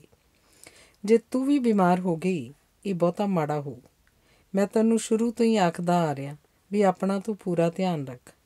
ਭਾਗੀਰਥ ਅਜੇ ਵੀ ਚਿੰਤਾਤੁਰ ਸੀ। ਮੈਨੂੰ ਕੁਝ ਨਹੀਂ ਹੁੰਦਾ, ਊਸ਼ਾ ਨੇ ਹੱਸ ਕੇ ਫਿਰ ਗੱਲ ਟਾਲਣੀ ਚਾਹੀ। ਮੈਂ ਕਦੇ ਖਿਆਲ ਨਹੀਂ ਸੀ ਕੀਤਾ, ਤੂੰ ਤਾਂ ਇੰਨੀ ਮਾੜੀ ਹੋਈ ਪਈ ਹੈ। ਜੇ ਕੁਝ ਹੋ ਵੀ ਜਾਵੇ ਤਾਂ ਵੀ ਤੁਹਾਨੂੰ ਕੀ ਫਰਕ ਪੈਂਦਾ? ਸਗੋਂ ਮੇਰੇ ਨਾਲੋਂ ਚੰਗੀ ਕੋਈ ਮਿਲ ਜੂ। ਤੂੰ ਤਾਂ ਬੇਵਕੂਫ ਹੈ। ਮੈਨੂੰ ਇਹ ਫਜ਼ੂਲ ਸੈਂਟੀਮੈਂਟਲ ਗੱਲਾਂ ਪਸੰਦ ਨਹੀਂ। ਤੂੰ ਆਪਣੀ ਸਿਹਤ ਦਾ ਵੀ ਖਿਆਲ ਨਹੀਂ ਸੀ ਰੱਖ ਸਕਦੀ? ਬਿਮਾਰ ਹੋ ਕੇ ਪੈ ਗਈ, ਫਿਰ ਤੇਰਾ ਬਾਪੂ ਸਾਂਭੂ ਆ ਕੇ? ਭਾਗੀਰਥ ਨਾਰਾਜ਼ ਹੋ ਕੇ ਆਖ ਰਿਹਾ ਸੀ। ਊਸ਼ਾ ਨੂੰ ਭਾਗੀਰਥ ਦਾ ਇਉਂ ਬੋਲਣਾ ਬੜਾ ਮਾੜਾ ਲੱਗਿਆ, ਪਰ ਉਹਨੇ ਆਖਿਆ ਕੁਝ ਨਾ। ਉਹਨੂੰ ਲੱਗਿਆ ਸ਼ਾਇਦ ਭਾਗੀਰਥ ਠੀਕ ਹੀ ਆਖਦਾ ਸੀ। ਮੈਂ ਬੇਵਕੂਫ ਹਾਂ, ਮੈਨੂੰ ਆਪਣੀ ਸਿਹਤ ਦਾ ਬਹੁਤ ਧਿਆਨ ਰੱਖਣਾ ਚਾਹੀਦਾ ਸੀ। ਬ੍ਰੇਕਫਾਸਟ ਲੈ ਕੇ ਅਖਬਾਰ ਪੜ੍ਹ ਕੇ ਭਾਗੀਰਥ ਮੁੜ ਅੰਦਰ ਜਾ ਕੇ ਸੌਂ ਗਿਆ। ਰਾਤ ਦਾ ਉਨੀਂਦਰਾ ਜੋ ਸੀ। ਊਸ਼ਾ ਬਾਹਰ ਵਿਹੜੇ 'ਚ ਬੈਠੀ ਉਹਦੇ ਕਮੀਜ਼ ਨੂੰ ਬਟਨ ਲਗਾ ਰਹੀ ਸੀ। ਸਾਹਮਣੇ ਬਨੇਰੇ ਉੱਪਰ ਇੱਕ ਕਾਂ ਬੈਠਾ ਕਾਂ ਕਾਂ ਕਰ ਰਿਹਾ ਸੀ। ਕੋਈ ਮਹਿਮਾਨ ਆਏਗਾ, ਬੀਜੀ ਆ ਜਾਣ ਤਾਂ ਚੰਗਾ। ਮਨ ਹੀ ਮਨ ਉਹਨੇ ਆਪਣੀ ਸੱਸ ਬਾਰੇ ਸੋਚਿਆ। ਉਹਦੀ ਸੱਸ ਜਦੋਂ ਵੀ ਆਉਂਦੀ ਸੀ ਉਹਦੇ ਲਈ ਚੀਜ਼ਾਂ ਲੈ ਕੇ ਆਉਂਦੀ। ਜਿੰਨਾ ਚਿਰ ਰਹਿੰਦੀ ਨਿੱਕੀਆਂ ਨਿੱਕੀਆਂ ਗੱਲਾਂ ਸਮਝਾਉਂਦੀ ਰਹਿੰਦੀ। ਜਾਣ ਲੱਗੀ ਬੜਾ ਪਿਆਰ ਦਿੰਦੀ, ਆਖਦੀ ਰੱਬ ਤੈਨੂੰ ਭਾਗ ਲਾਵੇ, ਸੁਖੀ ਰੱਖੇ। ਤੂੰ ਮੇਰੇ ਪੁੱਤ ਦੀ ਜਿੰਨੀ ਸੇਵਾ ਕੀਤੀ ਹੈ ਉਹਦਾ ਮੈਂ ਦੇਣ ਨਹੀਂ ਦੇ ਸਕਦੀ। ਅੱਜ ਉਹਦਾ ਜੀਅ ਕੀਤਾ ਬੀਜੀ ਨੂੰ ਆਖਾਂ ਮੈਨੂੰ ਆਪਣੇ ਨਾਲ ਲੈ ਚੱਲੋ। ਬੀਜੀ ਦੇ ਨਾਲ ਉਹ ਕਾਹਤੋਂ ਜਾਣਾ ਚਾਹੁੰਦੀ ਸੀ, ਉਹਨੂੰ ਆਪ ਨੂੰ ਵੀ ਸਮਝ ਨਹੀਂ ਸੀ ਲੱਗ ਰਹੀ। ਸ਼ਾਇਦ ਇੰਨੇ ਸਾਲ ਭਾਗੀਰਥ ਦੀ ਸੇਵਾ ਕਰਦੀ ਉਹ ਥੱਕ ਗਈ ਸੀ। ਸ਼ਾਇਦ ਮਾਂ ਦੇ ਘਰ ਉਹ ਜਦੋਂ ਜਾਂਦੀ ਸੀ, ਮਾਂ ਉਸ ਬਾਰੇ ਸਗੋਂ ਹੋਰ ਫਿਕਰ ਕਰਨ ਲੱਗ ਜਾਂਦੀ ਸੀ। ਸ਼ਾਇਦ ਬਚਪਨ ਦੇ ਉਸ ਘਰ, ਉਸ ਪਰਿਵਾਰ ਅਤੇ ਉਸ ਪਿੰਡ ਤੋਂ ਬਹੁਤ ਦੂਰ ਲੰਘ ਆਈ ਸੀ। ਸ਼ਾਇਦ ਉਹ ਕਿਸੇ ਬਗਾਨੇ ਜਿਹੇ ਥਾਂ ਜਾਣਾ ਚਾਹੁੰਦੀ ਸੀ, ਜਿੱਥੇ ਚੁੱਪਚਾਪ ਉਹ ਕੁਝ ਦਿਨ ਰਹਿ ਜਾਵੇ, ਆਪਣੇ ਖਿੰਡਦੇ ਜੇ ਜਾ ਰਹੇ ਹੱਡਾਂ ਨੂੰ ਮੁੜ ਇਕੱਠਿਆਂ ਕਰ ਸਕੇ। ਹੋਰ ਨਹੀਂ ਤਾਂ ਉਹ ਕੁਝ ਦਿਨ ਕੁਝ ਵੀ ਸੋਚੇ ਬਿਨਾਂ ਬਿਤਾ ਲਏ, ਜਾਂ ਪਤਾ ਨਹੀਂ ਕਿਸੇ ਹੋਰ ਕਾਰਨ ਉਹ ਕਿਧਰੇ ਚਲੀ ਜਾਣਾ ਚਾਹੁੰਦੀ ਸੀ। ਬਾਹਰ ਸੜਕ ਤੋਂ ਉਹਨੂੰ ਚੀਕਾਂ ਜਿਹੀਆਂ ਸੁਣਾਈ ਦਿੱਤੀਆਂ। ਬਟਨ ਲਗਾਉਂਦੀ ਤੇ ਉਹਦੇ ਆਪਣੇ ਹੀ ਸੂਈ ਚੁੱਭ ਗਈ ਅਤੇ ਲਹੂ ਦਾ ਇੱਕ ਤੁਪਕਾ ਉਸ ਚੋਭ ਵਾਲੀ ਥਾਂ ਉੱਪਰ ਸਿਮ ਆਇਆ। ਬਾਹਰ ਸੜਕ ਉੱਪਰਲੀਆਂ ਚੀਕਾਂ ਜਿਵੇਂ ਨੇੜੇ ਨੇੜੇ ਆ ਰਹੀਆਂ ਸਨ। ਊਸ਼ਾ ਨੇ ਤਖਤਪੋਸ਼ ਉੱਤੇ ਖੜੀ ਹੋ ਕੇ ਕੰਧ ਦੀ ਉੱਪਰਲੀ ਬਾਹਰਲੇ ਗੇਟ ਤੋਂ ਪਾਰ ਸੜਕ ਵੱਲ ਨਜ਼ਰ ਮਾਰੀ। ਹਸਪਤਾਲ ਵੱਲੋਂ ਕੁਝ ਲੋਕ ਕਿਸੇ ਦੀ ਲਾਸ਼ ਲਈ ਜਾ ਰਹੇ ਸਨ ਅਤੇ ਨਾਲ ਇੱਕ ਜਨਾਨੀ ਉੱਚੀ ਉੱਚੀ ਰੋਂਦੀ ਜਾ ਰਹੀ ਸੀ। ਊਸ਼ਾ ਦੀਆਂ ਜਿਵੇਂ ਲੱਤਾਂ ਕੰਬਣ ਲੱਗ ਪਈਆਂ। ਉਹ ਤਖਤਪੋਸ਼ ਦੇ ਉੱਪਰ ਹੀ ਬੈਠ ਗਈ। ਉਹਦੀਆਂ ਅੱਖਾਂ ਅੱਗੇ ਜਿਵੇਂ ਹਨੇਰਾ ਆ ਗਿਆ ਸੀ। ਪਤਾ ਨਹੀਂ ਮਰਨ ਵਾਲਾ ਕੌਣ ਸੀ ਅਤੇ ਉਹ ਰੋਣ ਵਾਲੀ ਔਰਤ ਉਸ ਮਰਨ ਵਾਲੇ ਦੀ ਕੀ ਲੱਗਦੀ ਸੀ। ਪਰ ਉਸ ਘੜੀ ਊਸ਼ਾ ਜਿਵੇਂ ਉਸ ਮਰਨ ਵਾਲੇ ਦੇ ਨਾਲ ਮਰ ਵੀ ਗਈ ਅਤੇ ਉਸ ਰੋਣ ਵਾਲੀ ਦੇ ਨਾਲ ਰੋ ਵੀ ਰਹੀ ਸੀ। ਇਸੇ ਕਾਰਨ ਉਹਦੀਆਂ ਅੱਖਾਂ ਦੇ ਕੋਇਆਂ 'ਚ ਪਾਣੀ ਸਿਮ ਆਇਆ ਸੀ। ਸ਼ਿਬੂ, ਅੱਜ ਮੇਰੇ ਨਹਾਉਣ ਲਈ ਗਰਮ ਪਾਣੀ ਕਰ ਦੇ। ਊਸ਼ਾ ਨੇ ਜਦੋਂ ਸ਼ਿਬੂ ਨੂੰ ਆਖਿਆ ਤਾਂ ਉਹ ਹੈਰਾਨ ਹੋਇਆ। 5-6 ਸਾਲਾਂ 'ਚ ਪਹਿਲੀ ਵਾਰੀ ਸੀ ਜਦੋਂ ਬੀਬੀ ਜੀ ਨੇ ਨਹਾਉਣ ਲਈ ਗਰਮ ਪਾਣੀ ਲਈ ਆਖਿਆ ਸੀ। ਉਹ ਤਾਂ ਭਰ ਸਿਆਲ ਵਿੱਚ ਵੀ ਠੰਡੇ ਪਾਣੀ ਨਾਲ ਨਹਾਉਂਦੇ ਸਨ ਅਤੇ ਆਖਦੇ ਹੁੰਦੇ ਸਨ, ਠੰਡੇ ਪਾਣੀ ਨਾਲ ਨਹਾਓ ਤਾਂ ਪਰਮੇਸ਼ਰ ਯਾਦ ਆਉਂਦਾ ਹੈ। ਕੀ ਅੱਜ ਉਹ ਪਰਮੇਸ਼ਰ ਨੂੰ ਯਾਦ ਨਹੀਂ ਸੀ ਕਰਨਾ ਚਾਹੁੰਦੇ? ਕੀ ਉਹਨਾਂ ਦੀ ਤਬੀਅਤ ਠੀਕ ਨਹੀਂ? ਨਹਾ ਕੇ ਊਸ਼ਾ ਨੇ ਅੱਜ ਰੇਸ਼ਮੀ ਕੱਪੜੇ ਪਾ ਲਏ। ਫਿਰ ਆਪ ਨੂੰ ਹੀ ਉਹਨੂੰ ਲੱਗਿਆ ਉਹਨੇ ਇਹ ਕੱਪੜੇ ਕਾਹਤੋਂ ਪਾ ਲਏ ਨੇ, ਅਤੇ ਉਹਨੇ ਉਤਾਰ ਕੇ ਦੂਜੇ ਹੀ ਪਾ ਲਏ। ਵਾਲ ਵਾਹ ਕੇ, ਚੀਰ ਵਿੱਚ ਸੰਧੂਰ ਪਾ ਕੇ, ਬਿੰਦੀ ਲਾ ਕੇ ਉਹ ਚਿੱਠੀਆਂ ਲਿਖਣ ਬੈਠ ਗਈ। ਇੱਕ ਆਪਣੇ ਪਾਪਾ ਮਾਸਟਰ ਮਦਨ ਲਾਲ ਨੂੰ ਲਿਖੀ ਕਿ ਅਸੀਂ ਇੱਥੇ ਰਾਜੀ ਖੁਸ਼ੀ ਹਾਂ। ਮਾਂ ਨੂੰ ਆਖਣਾ ਮੇਰਾ ਬਿਲਕੁਲ ਫਿਕਰ ਨਾ ਕਰਿਆ ਕਰੇ। ਛੇਤੀ ਇਹਨਾਂ ਦੀ ਤਰੱਕੀ ਹੋਣ ਵਾਲੀ ਹੈ ਅਤੇ ਫਿਰ ਸ਼ਾਇਦ ਸਾਡੀ ਕਿਸੇ ਹੋਰ ਸ਼ਹਿਰ ਦੀ ਬਦਲੀ ਹੋ ਜਾਏ। ਫਿਰ ਅਸੀਂ ਇਹ ਕੋਠੀ ਜਿਹਦੇ ਸਾਹਮਣੇ ਹਸਪਤਾਲ ਹੈ ਛੱਡ ਜਾਵਾਂਗੇ। ਇਹ ਲਿਖਦਿਆਂ ਉਹਨੂੰ ਖਿਆਲ ਆਇਆ ਕੋਠੀ ਦੇ ਮਗਰ ਜਿਹੜਾ ਬਾਗ ਹੈ ਅਤੇ ਉਹ ਅੱਖਾਂ ਬੰਦ ਕਰਕੇ ਕਿੰਨਾ ਹੀ ਚਿਰ ਉਸ ਬਾਗ ਵਿੱਚ ਘੁੰਮਦੀ ਰਹੀ, ਬੂਟਿਆਂ ਨਾਲ ਗੱਲਾਂ ਕਰਦੀ ਰਹੀ, ਫੁੱਲਾਂ ਨੂੰ ਸੁਨੇਹੇ ਦਿੰਦੀ ਰਹੀ, ਘਾਹ ਉੱਤੇ ਨੰਗੇ ਪੈਰੀਂ ਤੁਰਦੀ ਰਹੀ। ਫਿਰ ਕੋਈ ਅਜਿਹੀ ਥਾਂ ਲੱਭਦੀ ਰਹੀ ਬਾਗ ਦੇ ਵਿੱਚ ਹੀ ਜਿੱਥੇ ਉਹਦੀ ਕਬਰ ਬਣੇ। ਪਰ ਨਹੀਂ, ਸਿਰਫ ਮੁਸਲਮਾਨ ਹੀ ਮੁਰਦੇ ਨੂੰ ਦਬਾਉਂਦੇ ਨੇ, ਹਿੰਦੂ ਤਾਂ ਜਲਾ ਦਿੰਦੇ ਨੇ ਜਾਂ ਫਿਰ ਦਰਿਆ ਵਿੱਚ ਹੜਾ ਦਿੰਦੇ ਨੇ। ਇੱਕ ਵਾਰੀ ਸ਼ਮਸ਼ੇਰ ਨੇ ਉਹਨੂੰ ਨਹਿਰ 'ਚ ਧੱਕਾ ਦੇ ਦਿੱਤਾ ਸੀ ਜਦੋਂ ਸਾਰੇ ਪਿਕਨਿਕ 'ਤੇ ਗਏ ਸੀ। ਮਾਸਟਰ ਮਦਨ ਲਾਲ ਉਹਦਾ ਪਾਪਾ ਸ਼ਮਸ਼ੇਰ ਦੇ ਪਿਓ ਕੋਲੋਂ ਉਲਾਂਭਾ ਲੈ ਕੇ ਗਿਆ ਸੀ ਕਿ ਜੇ ਉਹਦੀ ਧੀ ਡੁੱਬ ਜਾਂਦੀ, ਅਤੇ ਉਹਨੂੰ ਲੱਗਿਆ ਨਹਿਰ 'ਚ ਡਿੱਗਣ ਕਰਕੇ ਉਹਦੇ ਕੱਪੜੇ ਭਿੱਜ ਗਏ ਹਨ। ਉਹਨੇ ਅੱਖਾਂ ਖੋਲ੍ਹੀਆਂ, ਉਹਦੇ ਮੱਥੇ 'ਤੇ ਪਸੀਨਾ ਆਇਆ ਹੋਇਆ ਸੀ। ਪਤਾ ਨਹੀਂ ਧੁੱਪੇ ਬੈਠਣ ਕਾਰਨ ਜਾਂ ਉਂਝ ਹੀ ਉਹਨੂੰ ਤਰੇਲੀ ਆ ਗਈ ਸੀ। ਹਾਂ, ਪਰ ਉਹ ਤਾਂ ਆਪਣੇ ਪਾਪਾ ਮਾਸਟਰ ਮਦਨ ਲਾਲ ਨੂੰ ਖੱਤ ਲਿਖ ਰਹੀ ਸੀ ਕਿ ਉਹ ਉੱਥੇ ਰਾਜੀ ਖੁਸ਼ੀ ਨੇ। ਦੂਜਾ ਖੱਤ ਉਹਨੇ ਆਪਣੀ ਸੱਸ ਨੂੰ ਲਿਖਿਆ। ਪਤਾ ਨਹੀਂ ਉਸ ਕੋਲੋਂ ਕਿਸ ਗੱਲ ਦੀ ਮਾਫ਼ੀ ਮੰਗਣਾ ਚਾਹੁੰਦੀ ਸੀ ਜਾਂ ਖਬਰੇ ਉਹਨੂੰ ਕੋਈ ਸੁਨੇਹਾ ਦੇਣਾ ਚਾਹੁੰਦੀ ਸੀ। ਕੁਝ ਯਾਦ ਜਾਂ ਨਹੀਂ ਸੀ ਆ ਰਿਹਾ। ਕਿੰਨਾ ਹੀ ਚਿਰ ਮੱਥੇ 'ਤੇ ਹੱਥ ਰੱਖੀ ਉਹ ਸੋਚਦੀ ਰਹੀ। ਫਿਰ ਉਹਨੂੰ ਵੀ ਉਹਨੇ ਇਹੀ ਲਿਖ ਦਿੱਤਾ ਸੀ, ਇੱਥੇ ਰਾਜੀ ਖੁਸ਼ੀਆਂ। ਅਤੇ ਆਖਦੇ ਨੇ ਦਿਲਾਂ ਨੂੰ ਦਿਲਾਂ ਦੇ ਰਾਹ ਹੁੰਦੇ ਨੇ। ਆਥਣੇ ਜਦੋਂ ਡਾਕਟਰ ਭਾਗੀਰਥ ਦਾ ਪਤਾ ਲੈਣ ਆਇਆ, ਜੋ ਡਾਕਟਰ ਹੀ ਨਹੀਂ ਹੁਣ ਤੱਕ ਭਾਗੀਰਥ ਦਾ ਦੋਸਤ ਵੀ ਬਣ ਚੁੱਕਿਆ ਸੀ, ਉਹਦੇ ਨਾਲ ਉਹਦਾ ਇੱਕ ਦੋਸਤ ਵੀ ਸੀ ਅਤੇ ਡਾਕਟਰ ਸ਼ਮਸ਼ੇਰ ਸੀ। ਊਸ਼ਾ ਨੂੰ ਦੇਖ ਕੇ ਉਹ ਹੈਰਾਨ ਹੀ ਹੋ ਗਿਆ। ਅਸੀਂ ਤਾਂ ਇਕੱਠੇ ਪੜ੍ਹਦੇ ਹੁੰਦੇ ਸੀ ਸਕੂਲ ਵਿੱਚ। ਮੈਨੂੰ ਪਤਾ ਹੁੰਦਾ ਮੈਂ ਹੁਣ ਤੱਕ 20 ਵਾਰੀ ਆ ਗਿਆ ਹੁੰਦਾ। ਇਹ ਤਾਂ ਬੜੀ ਸ਼ਰਾਰਤੀ ਹੁੰਦੀ ਸੀ, ਉਹ ਆਖ ਰਿਹਾ ਸੀ। ਊਸ਼ਾ ਕੁਝ ਨਹੀਂ ਬੋਲੀ। ਉਸ ਦਿਨ ਡਾਕਟਰ ਅਤੇ ਡਾਕਟਰ ਸ਼ਮਸ਼ੇਰ ਰਾਤ ਤੀਕ ਭਾਗੀਰਥ ਨਾਲ ਗੱਪ ਸ਼ੱਪ ਮਾਰਦੇ ਰਹੇ। ਰਾਤ ਦੀ ਰੋਟੀ ਵੀ ਉਹਨਾਂ ਉੱਥੇ ਹੀ ਖਾਧੀ। 2-4 ਵਾਰੀ ਊਸ਼ਾ ਨੂੰ ਖੰਘਦੀ ਦੇਖ ਡਾਕਟਰ ਨੇ ਮੱਲੋ ਮੱਲੀ ਉਹਦੇ ਥਰਮਾਮੀਟਰ ਲਾ ਕੇ ਦੇਖਿਆ। ਫਿਰ ਬਿਨਾਂ ਕੁਝ ਦੱਸੇ ਜਾਣ ਲੱਗਿਆਂ ਉਹਨੇ ਭਾਗੀਰਥ ਨੂੰ ਇੰਨਾ ਹੀ ਆਖਿਆ, ਭਾਗੀਰਥ ਸਾਹਿਬ, ਲੱਗਦਾ ਤਾਂ ਨਹੀਂ, ਫਿਰ ਵੀ ਸ਼ੱਕ ਮਿਟਾਉਣ ਲਈ ਆਪਾਂ ਨੂੰ ਬੀਬੀ ਜੀ ਦੇ ਸਾਰੇ ਟੈਸਟ ਕਰਵਾਉਣੇ ਪੈਣਗੇ।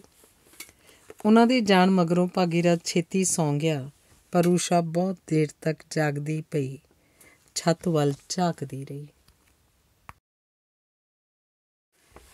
ਭਾਗੀਰਥ ਹੁਣ ਬਿਲਕੁਲ ਠੀਕ ਸੀ। ਉਹ ਜੋ ਮਰਜ਼ੀ ਖਾ ਸਕਦਾ ਸੀ, ਜਿੱਥੇ ਮਰਜ਼ੀ ਜਾ ਸਕਦਾ ਸੀ, ਜਿਸਮ ਨੂੰ ਬਹੁਤੀ ਖੇਚਲ ਦਿੱਤੇ ਬਿਨਾਂ ਜੋ ਮਰਜ਼ੀ ਕਰ ਸਕਦਾ ਸੀ।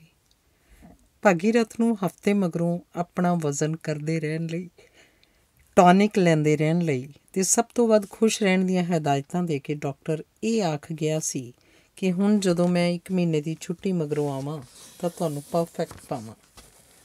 ਆਪ ਰਸੋਈ 'ਚ ਜਾ ਕੇ ਸ਼ਿਬੂ ਦੇ ਕੋਲ ਖੜੋ ਕੇ ਊਸ਼ਾ ਭਾਗੀਰਥ ਲਈ ਸੂਪ ਤਿਆਰ ਕਰਵਾਉਂਦੀ, ਤਾਜ਼ੇ ਮੰਡੀ ਵਿੱਚੋਂ ਫਲ ਮੰਗਵਾਉਂਦੀ, ਰਾਤ ਨੂੰ ਬਦਾਮਾਂ ਦੀਆਂ ਗਿਰੀਆਂ ਭਿਉਂ ਕੇ ਸਵੇਰੇ ਦਫ਼ਤਰ ਜਾਣ ਤੋਂ ਪਹਿਲਾਂ ਛਿੱਲ ਕੇ ਦਿੰਦੀ।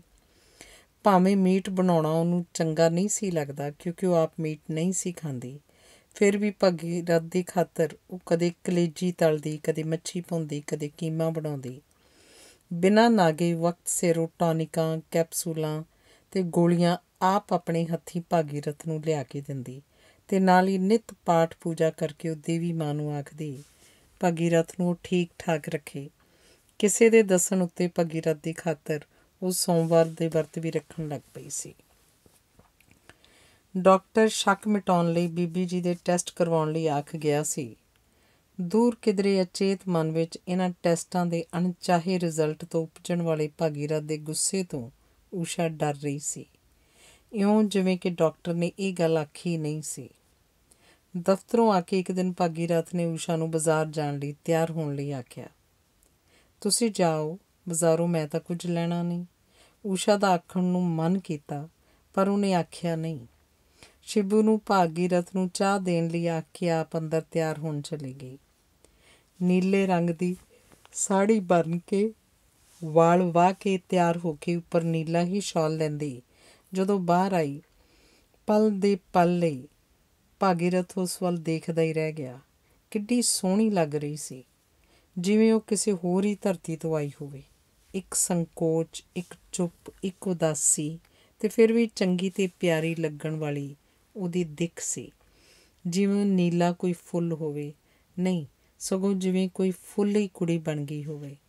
ਜੇ ਤੇਰੇ ਕਿਸੇ ਤਰ੍ਹਾਂ ਦੋ ਦੀ ਥਾਂ ਚਾਰ ਬਾਹਾਂ ਹੋ ਜਾਣ ਅਤੇ ਤੈਨੂੰ ਕਿਸੇ ਮੰਦਰ ਵਿੱਚ ਖੜੀ ਕਰ ਦਿੱਤਾ ਜਾਵੇ, ਕੋਈ ਪਹਿਚਾਣ ਹੀ ਨਾ ਸਕੇ ਕਿ ਤੂੰ ਊਸ਼ਾ ਹੈ ਜਾਂ ਦੇਵੀ। ਭਾਗੀਰਥ ਨੇ ਲਾਡ ਨਾਲ ਆਖਿਆ।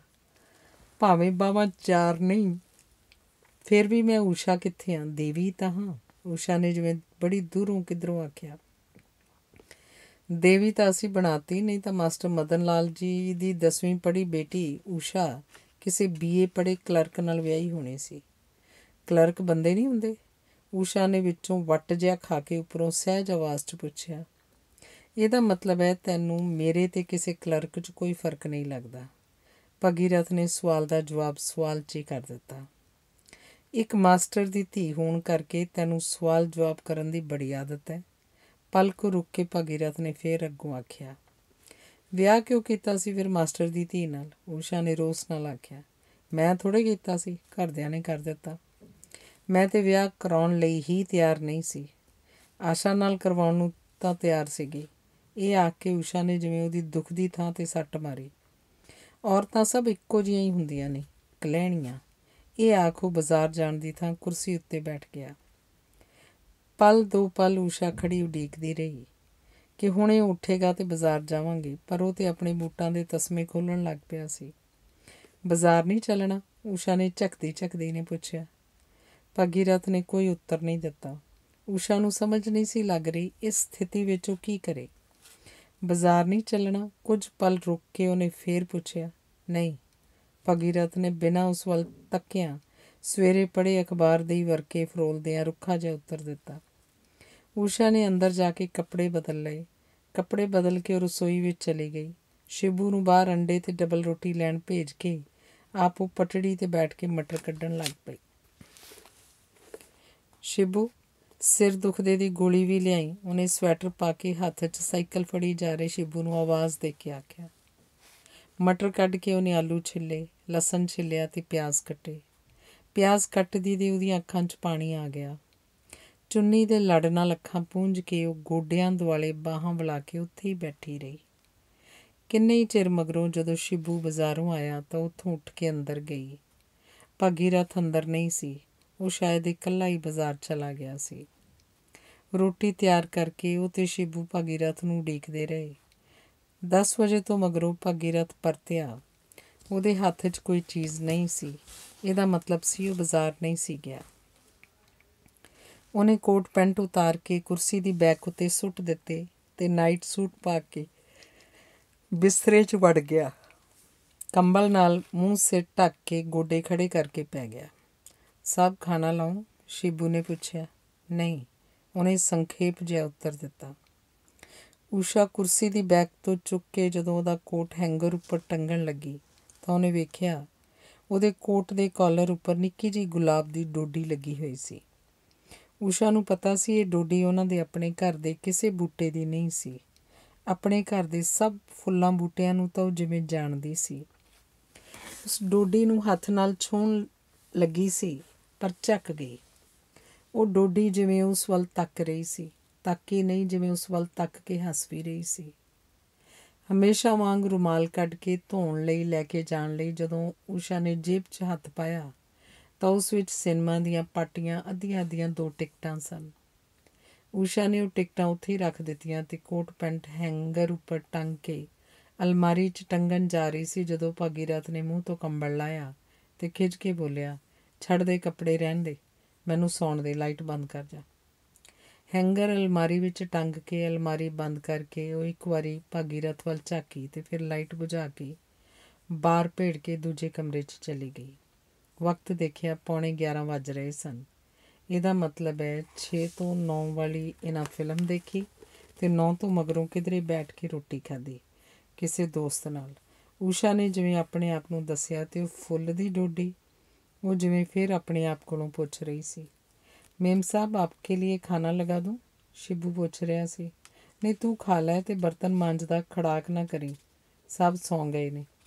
ਸਾਹਬ ਨੇ ਖਾਣਾ ਬਾਹਰ ਖਾ ਲਿਆ ਹੋਗਾ, ਆਪ ਖਾ ਲਓ, ਸ਼ਿਬੂ ਜਿਵੇਂ ਸਮਝਾ ਰਿਹਾ ਸੀ।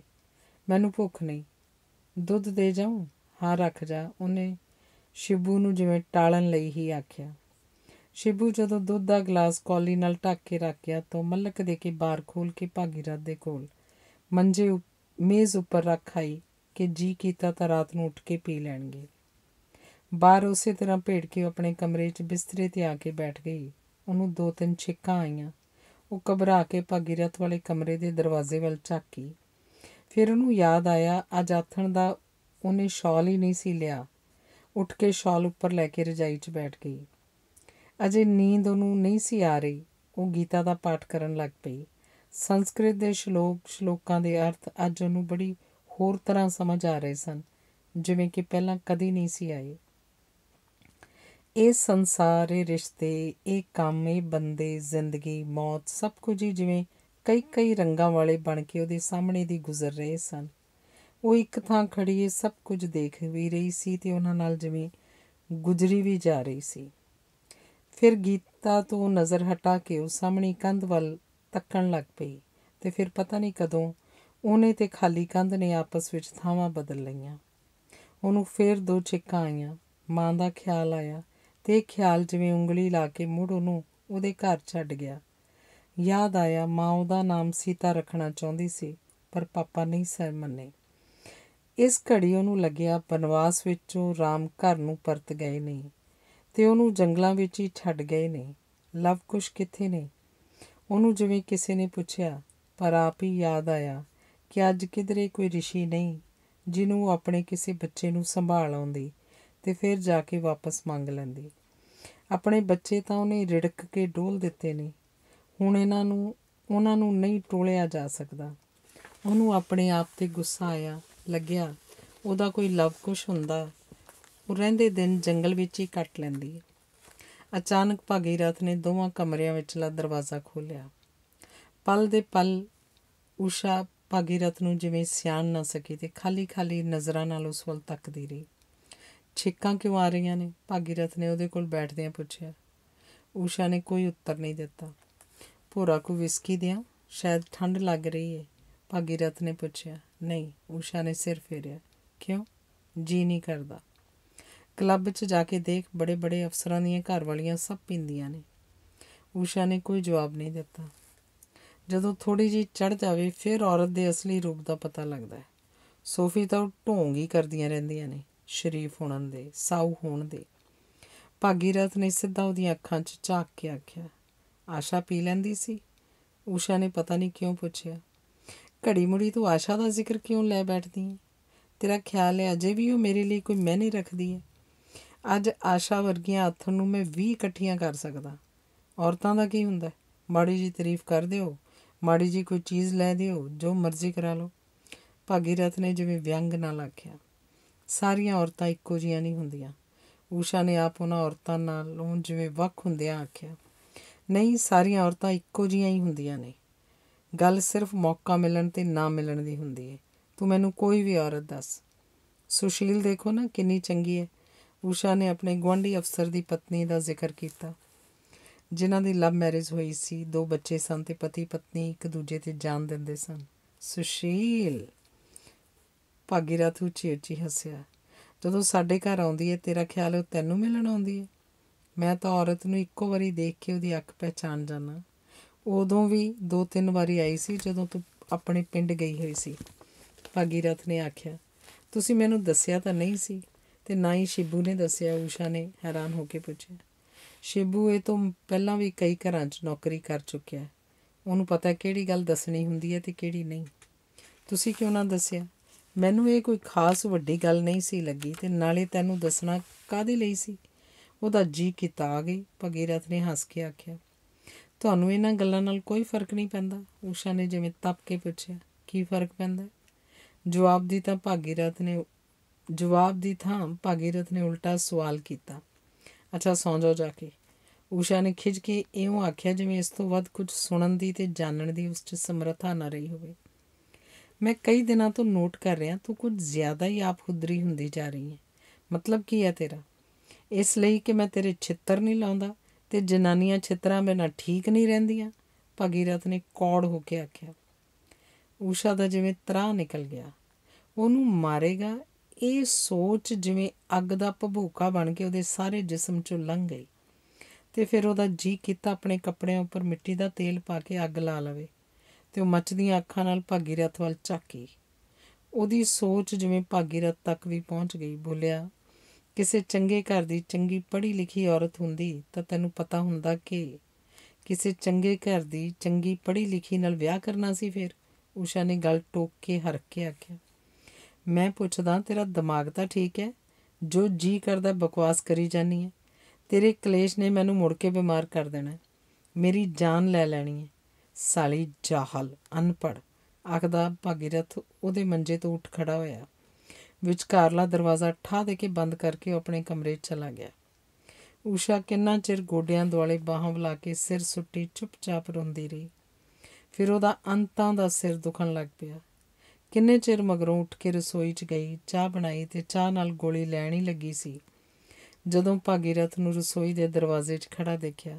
ਉਹਦਾ ਜਿਵੇਂ ਤਰਾਹ ਨਿਕਲ ਗਿਆ।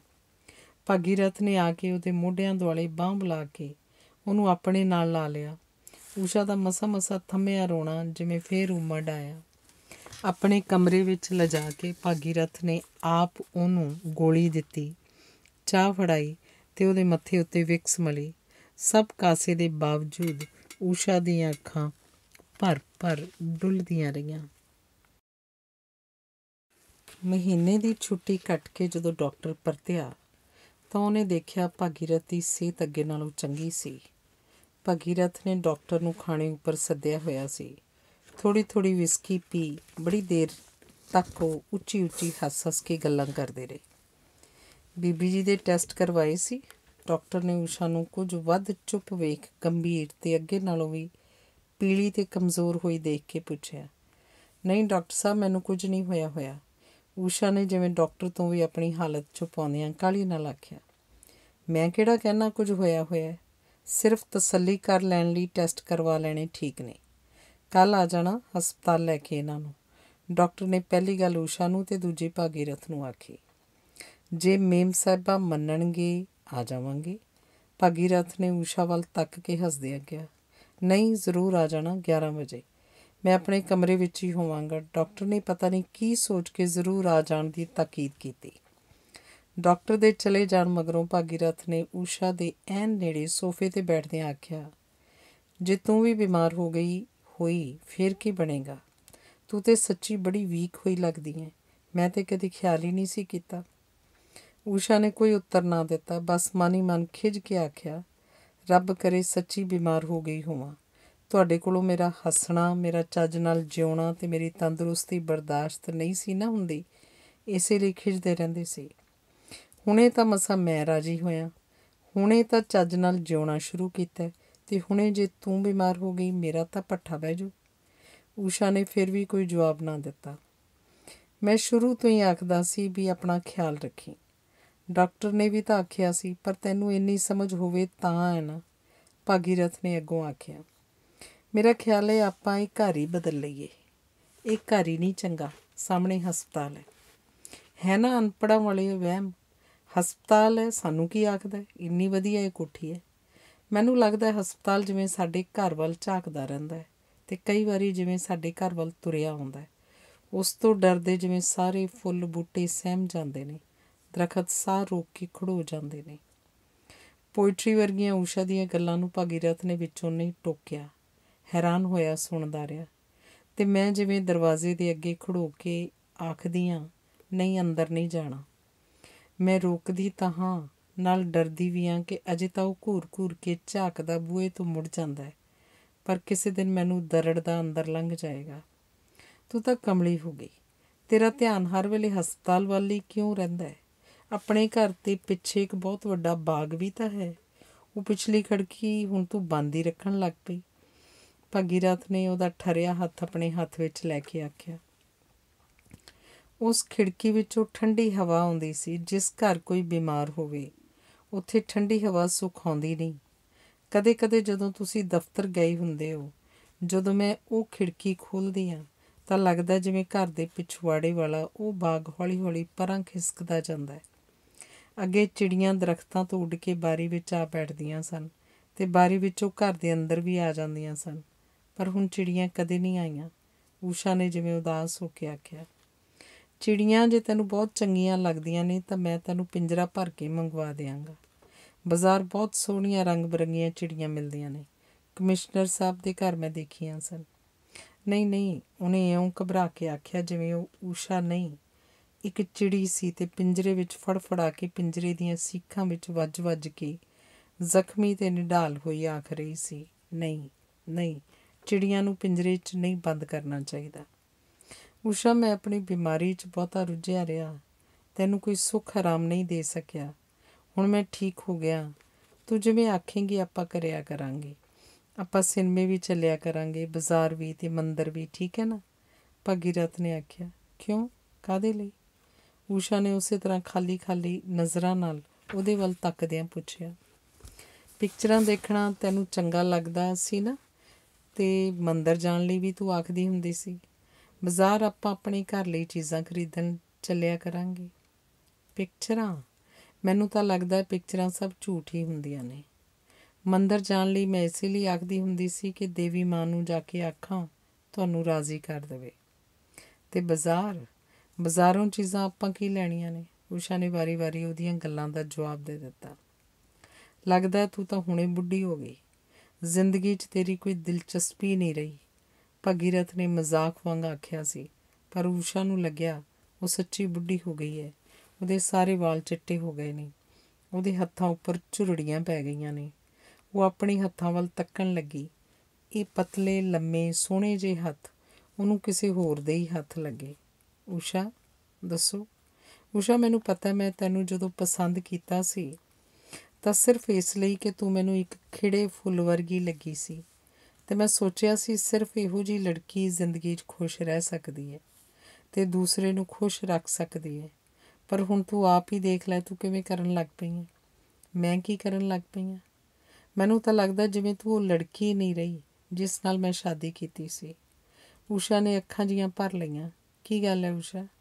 ਮੇਰਾ ਕਿਧਰੇ ਜੀਅ ਨਹੀਂ ਲੱਗਦਾ, ਊਸ਼ਾ ਨੇ ਵੇਲ ਵਾਂਗ ਉਹਦੇ ਮੋਢੇ ਨਾਲ ਲੱਗਦਿਆਂ ਆਖਿਆ। ਕਿਉਂ ਨਹੀਂ ਲੱਗਦਾ ਜੀ? ਪਤਾ ਨਹੀਂ ਕੀ ਕਰਨਾ ਚਾਹੁੰਦੀ ਹੈ, ਪਤਾ ਨਹੀਂ। ਆਪਣੇ ਮਾਂ ਬਾਪ ਦੇ ਘਰ ਜਾਣਾ ਚਾਹੁੰਦੀ ਹੈ? ਨਹੀਂ। ਪਰ ਕਿਉਂ? ਮਾਂ ਪਰੇਸ਼ਾਨ ਹੁੰਦੀ ਹੈ ਅਤੇ ਪੁੱਛਦੀ ਹੈ ਮੈਨੂੰ ਕੀ ਹੋ ਗਿਆ, ਅਤੇ ਪਾਪਾ ਵੀ। ਭਾਗੀਰਥ ਚੁੱਪਚਾਪ ਕੁਝ ਸੋਚਦਾ ਰਿਹਾ। ਆਸ਼ਾ ਕਿੰਨੀਆਂ ਜਮਾਤਾਂ ਪੜ੍ਹੀ ਹੋਈ ਸੀ? ਕੁਝ ਚਿਰ ਦੀ ਚੁੱਪ ਮਗਰੋਂ ਊਸ਼ਾ ਨੇ ਪੁੱਛਿਆ। ਊਸ਼ਾ, ਬਹੁਤੀਆਂ ਪੜ੍ਹੀਆਂ ਕੁੜੀਆਂ ਤਾਂ ਮੈਨੂੰ ਉੱਕਾ ਹੀ ਪਸੰਦ ਨਹੀਂ। ਤੂੰ ਨਹੀਂ ਜਾਣਦੀ ਉਹ ਕਿੰਨੀਆਂ ਅਵਾਰਾ ਹੁੰਦੀਆਂ ਨੇ, ਭਾਗੀਰਥ ਨੇ ਦੱਸਿਆ। ਕਿਉਂ?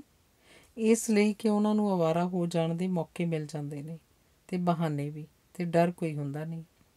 ਡਰ ਕਿਉਂ ਨਹੀਂ ਹੁੰਦਾ? ਡਰ ਹੋਣਾ ਵੀ ਕਿਹਦਾ ਹੋਇਆ? ਮਾਂ ਬਾਪ ਨੂੰ ਉਹ ਪਤਾ ਨਹੀਂ ਲੱਗਣ ਦਿੰਦੀਆਂ। ਪ੍ਰੈਗਨੈਂਸੀ ਤੋਂ ਬਚਣ ਲਈ ਸਭ ਦਵਾਈਆਂ ਦਾ ਉਹਨਾਂ ਨੂੰ ਪਤਾ ਹੁੰਦਾ ਹੈ। ਊਸ਼ਾ ਦੀਆਂ ਹੈਰਾਨੀ ਨਾਲ ਅੱਖਾਂ ਟੱਡੀਆਂ ਗਈਆਂ ਅਤੇ ਘਬਰਾ ਕੇ ਬੋਲੀ, ਨਹੀਂ ਨਹੀਂ, ਇਹ ਕਿਵੇਂ ਹੋ ਸਕਦਾ ਹੈ? ਹੋ ਸਕਦਾ ਨਹੀਂ, ਹੁੰਦਾ ਹੈ। ਭਾਗੀਰਥ ਨੇ ਹੱਸ ਕੇ ਆਖਿਆ। ਇਹੋ ਜਿਹੀਆਂ ਕੁੜੀਆਂ ਨਜ਼ਰ ਉੱਚੀ ਚੁੱਕ ਕੇ ਕਿਸੇ ਵੱਲ ਫਿਰ ਝਾਕ ਕਿਵੇਂ ਸਕਦੀਆਂ ਨੇ? ਆਪਣੇ ਆਪ ਨੂੰ ਕੀ ਜਵਾਬ ਦਿੰਦੀਆਂ ਨੇ? ਊਸ਼ਾ ਜਿਵੇਂ ਬਹੁਤ ਪਰੇਸ਼ਾਨ ਹੋ ਕੇ ਪੁੱਛ ਰਹੀ ਸੀ।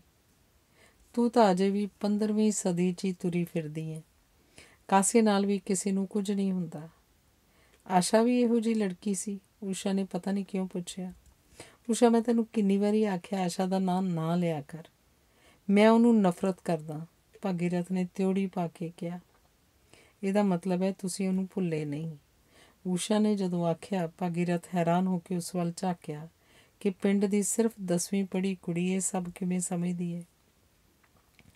ਸਾਹਮਣੇ ਘੰਟੇ 'ਚ 11 ਵੱਜ ਰਹੇ ਸਨ। ਊਸ਼ਾ ਘਬਰਾ ਕੇ ਉੱਠੀ। 10:30 ਵਜੇ ਭਾਗੀਰਥ ਨੂੰ ਕੈਪਸੂਲ ਦੇਣਾ ਸੀ। ਉੱਠ ਕੇ ਕੈਪਸੂਲ ਤੇ ਪਾਣੀ ਦਾ ਗਿਲਾਸ ਲੈ ਆਈ। ਕੈਪਸੂਲ ਖਾ ਕੇ ਗਿਲਾਸ ਮੇਜ਼ 'ਤੇ ਰੱਖ ਕੇ ਭਾਗੀਰਥ ਉੱਠਿਆ।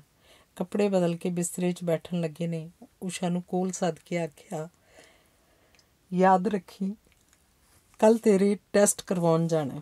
ਊਸ਼ਾ ਨੇ ਕੋਈ ਜਵਾਬ ਨਹੀਂ ਦਿੱਤਾ। ਲਾਈਟ ਬੁਝਾ ਕੇ ਭਾਗੀਰਥ ਪੈ ਗਿਆ। ਦੂਸਰੇ ਕਮਰੇ 'ਚ ਜਾ ਕੇ ਊਸ਼ਾ ਨੇ ਕੱਪੜੇ ਬਦਲੇ, ਮੂੰਹ ਹੱਥ ਧੋਤਾ, ਧੂਫ ਡੰਗੀ।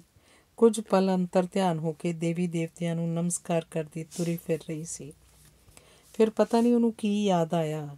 ਉਹਨੇ ਆਪਣੇ ਕਮਰੇ ਦੀ ਲਾਈਟ ਬੁਝਾਏ ਬਿਨਾਂ ਹੀ ਭਾਗੀਰਥ ਦੇ ਤੇ ਆਪਣੇ ਕਮਰੇ ਦੇ ਵਿਚਕਾਰਲਾ ਦਰਵਾਜ਼ਾ ਮਲਕ ਦੇ ਕੇ ਖੋਲ੍ਹਿਆ। ਭਾਗੀਰਥ ਪਾਸਾ ਪਲਟ ਕੇ ਉਸ ਵੱਲ ਝਾਕਿਆ। ਕੀ ਗੱਲ? ਉਹਨੇ ਪੁੱਛਿਆ। ਅੱਜ ਮੈਂ ਤੁਹਾਡੇ ਕੋਲ ਸੌਂ ਜਾ? ਊਸ਼ਾ ਨੇ ਘਬਰਾ ਕੇ ਸ਼ਰਮਾ ਕੇ ਪੁੱਛਿਆ। ਭਾਗੀਰਥ ਹੱਸ ਪਿਆ। ਅੱਜ ਊਸ਼ਾ ਦੇਵੀ ਕਿਵੇਂ ਮਿਹਰਬਾਨ ਹੋ ਗਈ? ਉਹਨੇ ਮਜ਼ਾਕ ਨਾਲ ਪੁੱਛਿਆ। ਕੱਲ੍ਹ ਨੂੰ ਟੈਸਟ ਜੇ ਠੀਕ ਨਾ ਨਿਕਲੇ ਫਿਰ ਤਾਂ ਤੁਸੀਂ ਰਾਤ ਨੂੰ ਇਹ ਵਿਚਕਾਰਲਾ ਦਰਵਾਜ਼ਾ ਹੀ ਬੰਦ ਕਰਕੇ ਸੌਂਇਆ ਕਰੋਗੇ। ਊਸ਼ਾ ਨੇ ਉਹਦੇ ਵੱਲ ਵਿਚਾਰੀ ਜਿਹੀ ਹੋ ਕੇ ਤੱਕਦਿਆਂ ਆਖਿਆ। ਅਗਲੇ ਦਿਨ ਊਸ਼ਾ ਦੇ ਸਾਰੇ ਟੈਸਟ ਕਰਵਾਏ ਗਏ। ਜਿਸ ਗੱਲ ਦਾ ਡਰ ਸੀ ਉਹੀ ਹੋਈ। ਭਾਗੀਰਥ ਵਾਲੀ ਹੀ ਤਪਤਿਕ ਦੀ ਬਿਮਾਰੀ ਉਹਨੂੰ ਹੋ ਗਈ ਸੀ। ਪਤਾ ਲੱਗਣ ਉੱਪਰ ਊਸ਼ਾ ਨੂੰ ਨਾ ਕੋਈ ਹੈਰਾਨੀ ਹੋਈ ਤੇ ਨਾ ਹੀ ਕਿਸੇ ਕਿਸਮ ਦਾ ਦੁੱਖ। ਉਹਨੂੰ ਜਿਵੇਂ ਇਸ ਗੱਲ ਦਾ ਕਿਸੇ ਨਾ ਕਿਸੇ ਤਰ੍ਹਾਂ ਪਹਿਲਾਂ ਹੀ ਪਤਾ ਸੀ। ਮੈਂ ਆਖਿਆ ਸੀ ਦੇਵੀ ਮਾਂ ਮੇਰੀ ਉਮਰ ਇਹਨਾਂ ਨੂੰ ਲਾ ਦੇ। ਊਸ਼ਾ ਨੂੰ ਜਿਵੇਂ ਯਾਦ ਆਇਆ। ਭਾਗੀਰਥ ਨੂੰ ਉਹਦੇ ਮਨ 'ਚ ਆਈ ਗੱਲ ਜਿਵੇਂ ਦਿਸ ਪਈ। ਆਖਣ ਲੱਗਿਆ, ਤੂੰ ਦੇਵੀ ਮਾਂ ਨੂੰ ਇਹ ਤਾਂ ਨਹੀਂ ਸੀ ਆਖਿਆ ਕਿ ਇਹਨਾਂ ਦੀ ਬਿਮਾਰੀ ਮੈਨੂੰ ਲਾ ਦੇ? ਟੈਸਟਾਂ ਤੋਂ ਮਗਰੋਂ ਕਈ ਐਕਸਰੇ ਲਏ ਗਏ ਜਿਨ੍ਹਾਂ ਨੇ ਭਗੀਰਥ ਨੂੰ ਬਹੁਤ ਪਰੇਸ਼ਾਨ ਕਰ ਦਿੱਤਾ। ਡਾਕਟਰ ਆਖ ਰਿਹਾ ਸੀ ਖਤਰੇ ਵਾਲੀ ਕੋਈ ਗੱਲ ਨਹੀਂ, ਛੇਤੀ ਪਤਾ ਲੱਗ ਗਿਆ, ਪਰ ਫਿਰ ਵੀ ਦਵਾਈਆਂ ਤਾਂ ਖਾਣੀਆਂ ਪੈਣਗੀਆਂ, ਟੀਕੇ ਵੀ ਲਵਾਉਣੇ ਪੈਣਗੇ ਤੇ ਨਾਲੇ ਆਰਾਮ ਵੀ ਕਰਨਾ ਪਏਗਾ। ਊਸ਼ਾ ਨੂੰ ਲੱਗ ਰਿਹਾ ਸੀ ਤਾਂ ਕੀ ਹੋ ਗਿਆ। ਹਸਪਤਾਲ ਤੋਂ ਵਾਪਸ ਘਰ ਆ ਕੇ ਉਸ ਦਿਨ ਭਗੀਰਥ ਦਫ਼ਤਰ ਨਹੀਂ ਗਿਆ। ਬਹੁਤ ਫਿਕਰਮੰਦ ਹੋ ਕੇ ਬਾਰ-ਬਾਰ ਊਸ਼ਾ ਦੇ ਮੂੰਹ ਵੱਲ ਤੱਕਦਾ ਰਿਹਾ। ਮੇਰੀ ਦੇਖਭਾਲ ਕਰਦੀ ਤੂੰ ਆਪ ਬਿਮਾਰ ਪੈ ਗਈ ਤੇ ਤੇਰੀ ਦੇਖਭਾਲ ਕਰਦੇ ਮੈਂ ਮੁੜ ਬਿਮਾਰ ਪੈ ਜਾਵਾਂਗਾ। ਨਹੀਂ, ਤੁਹਾਨੂੰ ਮੇਰੀ ਦੇਖਭਾਲ ਕਰਨ ਦੀ ਲੋੜ ਨਹੀਂ, ਮੈਂ ਏਡੀ ਬਿਮਾਰ ਵੀ ਨਹੀਂ। ਊਸ਼ਾ ਨੇ ਗੱਲ ਟੋਕ ਕੇ ਬੋਲਿਆ। ਪਹਿਲੇ 5-6 ਸਾਲ ਮੈਂ ਖੁਦ ਰਾਜ਼ੀ ਹੋਣ ਨੂੰ ਉਡੀਕਦਾ ਰਿਹਾ ਤੇ ਹੁਣ ਤੇਰੇ ਰਾਜ਼ੀ ਹੋਣ ਨੂੰ ਉਡੀਕਦਾ ਲੰਘੀ ਜਾਵਾਂਗਾ। ਮੈਂ ਪਿੰਡ ਚਲੀ ਜਾਵਾਂਗੀ। ਹਾਂ, ਤਾਂ ਜੋ ਸਭ ਮੈਨੂੰ ਆਖਣ ਕਿ ਬਿਮਾਰ ਕਰਕੇ ਭੇਜਤੀ। ਭਗੀਰਥ ਨਾਰਾਜ਼ ਹੋ ਕੇ ਆਖ ਰਿਹਾ ਸੀ। ਮੈਂ ਆਖ ਦਿਆਂਗੀ ਉਹਨਾਂ ਨੇ ਨਹੀਂ ਭੇਜੀ, ਮੈਂ ਆਪ ਹੀ ਆਈ ਹਾਂ। ਨਾਲੇ ਤੁਸੀਂ ਥੋੜ੍ਹੇ ਭੇਜ ਰਹੇ ਹੋ, ਊਸ਼ਾ ਨੇ ਦਲੀਲ ਦਿੱਤੀ। ਛੇਤੀ ਠੀਕ ਹੋ ਕੇ ਵਾਪਸ ਆ ਜਾਏਂਗੀ ਨਾ? ਹਰ 15 ਦਿਨਾਂ ਮਗਰੋਂ ਮੈਂ ਲਿਆ ਕੇ ਤੇਰੇ ਟੈਸਟ ਤੇ ਐਕਸਰੇ ਕਰਵਾ ਦਿਆ ਕਰਾਂਗਾ ਤੇ ਦਵਾਈਆਂ ਲੈ ਦਿਆ ਕਰਾਂਗਾ। ਉਂਝ ਵੀ ਪਿੰਡ ਦਾ ਪੌਣ ਪਾਣੀ ਸ਼ਹਿਰ ਨਾਲੋਂ ਚੰਗਾ ਹੁੰਦਾ ਹੈ, ਪਰ ਉੱਥੇ ਜਾ ਕੇ ਤੈਨੂੰ ਪੂਰੀ ਇਹਤਿਆਤ ਤੇ ਆਪਣਾ ਖਿਆਲ ਰੱਖਣਾ ਪਏਗਾ, ਨਹੀਂ ਤਾਂ ਮੈਨੂੰ ਇੱਥੇ ਫਿਕਰ ਹੀ ਲੱਗਿਆ ਰਹੂ। ਭਗੀਰਥ ਨੇ ਬੜੇ ਫਿਕਰ ਨਾਲ ਆਖਿਆ। ਤੁਸੀਂ? ਊਸ਼ਾ ਕੁਝ ਆਖਣ ਲੱਗੀ ਸੀ, ਫਿਰ ਨਾ ਜਾਣੇ ਕੀ ਸੋਚ ਕੇ ਚੁੱਪ ਕਰ ਗਈ। ਕੀ ਆਖਣ ਲੱਗੀ ਸੀ? ਭਗੀਰਥ ਨੇ ਪੁੱਛਿਆ। ਕੁਝ ਨਹੀਂ। ਅੱਜ ਬਾਜ਼ਾਰ ਚਲੀਏ? ਕੀ ਕਰਨ? ਸੈਰ ਸਪਾਟਾ ਕਰਨ, ਹੋਰ ਕੀ। ਮਰਜ਼ੀ ਹੈ ਤੁਹਾਡੀ। ਠੀਕ ਹੈ, ਫਿਰ ਤਿਆਰ ਹੋ ਚੱਲਦੇ ਹਾਂ। ਆਖ ਭਗੀਰਥ ਆਪ ਤਿਆਰ ਹੋਣ ਲੱਗ ਪਿਆ।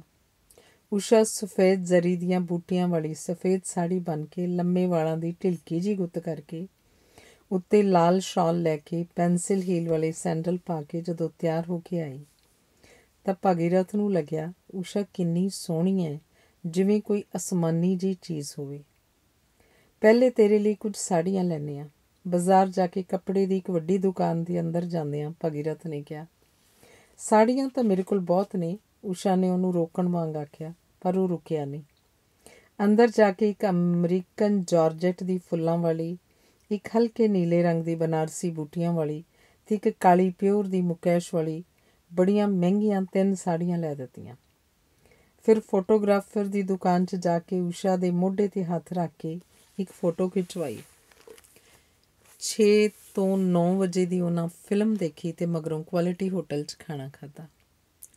ਘਰ ਆ ਕੇ ਕੱਪੜੇ ਬਦਲਦਿਆਂ ਊਸ਼ਾ ਨੂੰ ਲੱਗਿਆ ਜਿਵੇਂ ਬਹੁਤ ਦਿਨ ਉਹ ਬਿਮਾਰ ਰਹੀ ਸੀ। ਬੁਖਾਰ ਚੜ੍ਹਦਾ ਰਿਹਾ ਸੀ, ਜਾਂ ਸ਼ਾਇਦ ਸਿਰ ਦੁਖਦਾ ਰਿਹਾ ਸੀ, ਜਾਂ ਸ਼ਾਇਦ ਬਹੁਤ ਦਿਨ ਬੱਦਲ ਹੀ ਰਹੇ ਸੀ। ਸ਼ਾਇਦ ਮੀਂਹ ਪੈਂਦਾ ਰਿਹਾ ਸੀ। ਸਾਰੀਆਂ ਕੰਧਾਂ ਨੂੰ, ਛੱਤ ਨੂੰ, ਫਰਸ਼ ਨੂੰ ਸਲਾਬ ਆ ਗਈ ਸੀ। ਜਾਂ ਸ਼ਾਇਦ ਬੇਰੀ ਦਾ ਉਹ ਜਿਵੇਂ ਰੁੱਖ ਸੀ, ਸਾਰੇ ਕਾਕੜੇ ਬੇਰਮੀ ਹਨੇਰੀ ਨੇ ਝਾੜ ਦਿੱਤੇ ਸਨ। ਪਤਾ ਨਹੀਂ ਕਿਹਨੇ ਇੱਕ ਅਮਰ ਵੇਲ ਦੀ ਟਹਿਣੀ ਉਹਦੇ ਉੱਤੇ ਸੁੱਟ ਦਿੱਤੀ ਸੀ, ਜਿਹੜੀ ਉਸ ਬੇਰੀ ਨੂੰ ਨਿਗਲੀ ਜਾ ਰਹੀ ਸੀ। ਜਾਂ ਸ਼ਾਇਦ ਕਿਧਰੇ ਇੱਕ ਨਦੀ ਸੀ ਜਿਹਦਾ ਵਗਦਾ ਪਾਣੀ ਸੁੱਕ ਗਿਆ ਸੀ, ਪਰ ਅੱਜ ਜਿਵੇਂ ਬਹੁਤ ਦਿਨਾਂ ਮਗਰੋਂ ਸੂਰਜ ਚੜ੍ਹਿਆ ਸੀ, ਕੋਸੀ ਧੁੱਪ ਬਨੇਰਿਆਂ ਤੋਂ ਆ ਬੈਠੀ ਸੀ। ਪਰ ਅੱਜ ਹੀ ਤਾਂ ਟੈਸਟਾਂ ਤੋਂ ਪਤਾ ਲੱਗਾ ਸੀ ਕਿ ਉਹ ਬਿਮਾਰ ਹੈ। ਇਹ ਸਭ ਕੁਝ ਉਲਟ ਪੁਲਟ ਕਿਵੇਂ ਹੋ ਗਿਆ ਸੀ? ਕੱਪੜੇ ਬਦਲ ਕੇ ਸ਼ਿਬੂ ਨੂੰ ਆਵਾਜ਼ ਮਾਰੀ ਕਿ ਸਾਹਿਬ ਨੂੰ ਦੁੱਧ ਦੇ ਜਾਏ ਅਤੇ ਨਾਲ ਸਰਾਣੇ ਪਾਣੀ ਰੱਖ ਜਾਏ। ਆਪ ਉਹ ਕੈਪਸੂਲ ਹੱਥ 'ਚ ਲਈ ਭਗੀਰਥ ਦੇ ਕੋਲ ਉਹਦੇ ਕਮਰੇ 'ਚ ਗਈ। ਨੀਵੀਂ ਪਾਈ ਸ਼ਿਬੂ ਪਾਣੀ ਰੱਖਿਆ ਅਤੇ ਫਿਰ ਪਲੇਟ ਵਿੱਚ ਰੱਖ ਕੇ ਦੁੱਧ ਦਾ ਗਲਾਸ ਲੈ ਆਇਆ। ਸ਼ਿਬੂ ਨੂੰ ਅੱਜ ਕੀ ਹੋਇਆ? ਊਸ਼ਾ ਨੇ ਸ਼ਿਬੂ ਵੱਲ ਤੱਕ ਕੇ ਭਗੀਰਥ ਨੂੰ ਪੁੱਛਿਆ। ਕਿਉਂ ਬਈ, ਤੇਰੇ ਮੇਮ ਸਾਹਿਬ ਪੁੱਛਦੇ ਨੇ ਤੈਨੂੰ ਕੀ ਹੋਇਆ? ਭਗੀਰਥ ਨੇ ਉਸੇ ਤਰ੍ਹਾਂ ਨੀਵੀਂ ਪਾਈ ਖੜੇ ਦੁੱਧ ਦੇ ਗਲਾਸ ਖਾਲੀ ਹੋਣ ਨੂੰ ਉਡੀਕ ਰਹੇ ਸ਼ਿਬੂ ਨੂੰ ਪੁੱਛਿਆ। ਸ਼ਿਬੂ ਨੇ ਕੋਈ ਉੱਤਰ ਨਾ ਦਿੱਤਾ। ਸਿਨੇਮਾ ਦੇਖਣਾ? ਲੈ ਪੈਸੇ ਲੈ ਜਾ। ਐਸੇ ਮੂੰਹ ਕਿਉਂ ਬਣਾਤਾ ਹੈ? ਭਗੀਰਥ ਨੇ 5 ਦਾ ਨੋਟ ਕੱਢ ਕੇ ਸ਼ਿਬੂ ਵੱਲ ਕਰਦਿਆਂ ਆਖਿਆ। ਨਹੀਂ ਸਾਹਿਬ, ਸਿਨੇਮਾ ਤੋਂ ਨਹੀਂ ਜਾਣਾ। ਔਰ ਕਿਆ ਬਾਤ ਹੈ ਫਿਰ? ਸ਼ਿਬੂ ਨੇ ਸੜਾਕਾ ਮਾਰ ਕੇ ਕੁੜਤੇ ਦੀ ਬਾਂਹ ਨਾਲ ਅੱਖਾਂ ਪੂੰਝੀਆਂ। ਅਰੇ ਸ਼ਿਬੂ, ਕੀ ਹੋ ਗਿਆ ਤੈਨੂੰ? ਊਸ਼ਾ ਨੇ ਉਹਨੂੰ ਰੋਂਦਾ ਦੇਖ ਕੇ ਪੁੱਛਿਆ। ਕੁਛ ਨਹੀਂ, ਸ਼ਿਬੂ ਨੇ ਰੋਂਦਿਆਂ ਹੀ ਆਖਿਆ। ਘਰ ਸੇ ਚਿੱਠੀ ਆਇਆ ਹੈ? ਭਗੀਰਥ ਨੇ ਪੁੱਛਿਆ। शिबू ने नाच सिर हिलाया। और क्या बात है फिर? साहब, हमारे गांव एक महंत है ना, वो मंत्र के साथ जड़ी बूटियां देता है, एकदम से सब ठीक हो जाता है। खाली जाने आने में 60 रुपया लगेगा और 50 रुपये महंत लेगा। उसी दिन लौट आऊँगा। वो महंत है ना, जो महंत, उसने भूत चड़ेल पिशाच वश में किया हुआ है। ये सब जो बीमारी होती है ना, उन्हीं की वजह से होती है। शिबू इक्को सा किन्ना कुछ आ गया। तू अपने मेम साहब की बात कर रहा है? भगीरथ ने पूछा। शिबू ने हाँ सिर हिलाया। लो जी, तुहाडी तां बीमारी दा इलाज शिबू ने लभ लिया। भगीरथ ने हस के उषा नूं आख्या। भगवान कसम साहब, वो महंत है ना, जो महंत पुतला बना के देगा, 7 दिन तक तेल में संदूर मिला के उसके टीका लगाना होता है माथे पर, फिर उसके 7 जूता मारना होता है। 7 दिन के पश्चात उसको कोरे कुज्जे में बंद करके ऊपर लाल लीर बांधकर एक नारियल, चावल और माँ की काली दाल के साथ नदी में रुढ़ा दो, जहाँ ज़मीन में गड्ढा खोद कर गाड़ दो, बस एकदम से आराम आ जाता है। मेरी माँ को ऐसे हुआ था, तभी ठीक हुई थी। शिबू दस रहा सी। ठीक है, सब कर लेंगे। अभी मेम साहब ने अपनी माँ के घर जाना है कुछ दिन। भगीरथ ने उन्होंने टालन ਲਈ आख्या। फिर मैं इधर अकेला क्या करूँगा? 14-15 साल ਦੇ ਕਾਲੇ ਕਲੂਟੇ ਸ਼ਿਬੂ ਨੇ ਜਦੋਂ ਆਖਿਆ ਤਾਂ ਭਗੀਰਥ ਹੱਸ ਪਿਆ। ਬੋਲਿਆ, ਦੱਸੋ ਮੇਮ ਸਾਹਿਬ, ਇੱਥੇ ਸ਼ਿਬੂ ਅਕੇਲਾ ਕੀ ਕਰੇਗਾ? ਤੈਨੂੰ ਨਾਲ ਹੀ ਭੇਜ ਦੇਈਏ? ਸ਼ਿਬੂ ਜਿਵੇਂ ਖੁਸ਼ ਹੋ ਗਿਆ। ਹੈ ਬੇਵਕੂਫ, ਪਿੱਛੋਂ ਸਾਹਿਬ ਦੀ ਰੋਟੀ ਕੌਣ ਬਣਾਊਗਾ, ਦਵਾਈ ਕੌਣ ਦੇਊਗਾ ਅਤੇ ਘਰ ਦਾ ਕੌਣ ਖਿਆਲ ਰੱਖੂਗਾ? ਊਸ਼ਾ ਨੇ ਆਖਿਆ। ਸ਼ਿਬੂ ਨੂੰ ਖਿਆਲ ਆਇਆ, ਇਹ ਤਾਂ ਉਹਨੇ ਸੋਚਿਆ ਹੀ ਨਹੀਂ ਸੀ। ਦੁੱਧ ਵਾਲਾ ਖਾਲੀ ਗਲਾਸ ਫੜ ਉਸੇ ਤਰ੍ਹਾਂ ਨਿੰਮੋ ਝੂਣਾ ਜਿਹਾ ਉਹ ਰਸੋਈ ਵੱਲ ਨੂੰ ਪਰਤ ਗਿਆ। ਲਾਈਟ ਬੁਝਾ ਕੇ ਭਗੀਰਥ ਸੌਂ ਗਿਆ। ਉਰਲੇ ਕਮਰੇ 'ਚ ਊਸ਼ਾ ਵੀ ਆਪਣੇ ਮੰਜੇ ਉੱਤੇ ਆ ਪਈ। ਲਾਈਟ ਵੀ ਬੁਝਾ ਦਿੱਤੀ, ਪਰ ਊਸ਼ਾ ਨੂੰ ਨੀਂਦ ਨਹੀਂ ਸੀ ਆ ਰਹੀ। ਮਲਕ ਦੇ ਕੇ ਉੱਠ ਕੇ ਉਹਨੇ ਆਪਣੇ ਕਮਰੇ ਦੀ ਮਗਰਲੀ ਬਾਰੀ ਖੋਲ੍ਹ ਲਈ। ਬਾਹਰਲੀ ਸ੍ਰਿਸ਼ਟੀ ਬਾਰੀ ਵਿੱਚੋਂ ਦੀ ਅੰਦਰ ਲੰਘ ਆਈ। ਪੱਤਿਆਂ ਦੀ ਸਰਸਰਾਹਟ ਜਿਵੇਂ ਉਹਨੂੰ ਸੱਦਣ ਆਈ ਸੀ ਕਿ ਬਾਗ ਤੈਨੂੰ ਯਾਦ ਕਰਦਾ ਹੈ, ਤੂੰ ਇੰਨੇ ਦਿਨ ਕਿੱਥੇ ਚਲੀ ਗਈ ਸੀ? ਰਾਤ ਰਾਣੀ ਦੀ ਖੁਸ਼ਬੂ ਨੇ ਉਹਨੂੰ ਜਿਵੇਂ ਸਿਰ ਤੋਂ ਪੈਰਾਂ ਤੱਕ ਭਿਉਂ ਦਿੱਤਾ।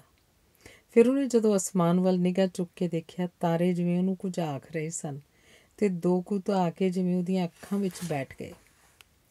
ਹਨੇਰੇ ਵਿੱਚ ਉਹਨੂੰ ਬਾਗ ਵਿੱਚ ਆਪਣੇ ਪਿੰਡ ਵੱਲ ਨੂੰ ਜਾਂਦੀ ਡੰਡੀ ਮੁੜ ਦਿਸੀ। ਉਸ ਡੰਡੀ ਉੱਤੇ ਤੁਰੀ ਜਾਂਦੇ ਉਹਨੂੰ ਊਸ਼ਾ ਵੀ ਦਿਸੀ। ਉਸ ਡੰਡੀ ਉੱਪਰ ਕੋਈ ਚੁੱਪਚਾਪ ਉਹਦੇ ਮਗਰ ਤੁਰਿਆ ਆ ਰਿਹਾ ਸੀ। ਊਸ਼ਾ ਨੇ ਮੁੜ ਕੇ ਦੇਖਿਆ, ਸ਼ਿਬੂ ਸੀ। ਜਾ ਸ਼ਿਬੂ, ਤੂੰ ਆਪਣੇ ਪਿੰਡ ਵਾਲੇ ਮਹੰਤ ਤੋਂ ਜੜੀ ਬੂਟੀਆਂ ਲੈ ਆ, ਆਖ। ਉਹਨੇ ਸ਼ਿਬੂ ਨੂੰ ਪਿਛਾਂਹ ਮੋੜ ਦਿੱਤਾ। ਭਗੀਰਥ ਨੇ ਉਹਨੂੰ ਆਵਾਜ਼ ਤਾਂ ਦਿੱਤੀ ਸੀ, ਪਰ ਉਹਨੇ ਆਖ ਦਿੱਤਾ ਕਿ ਮੈਨੂੰ ਸੁਣੀ ਨਹੀਂ।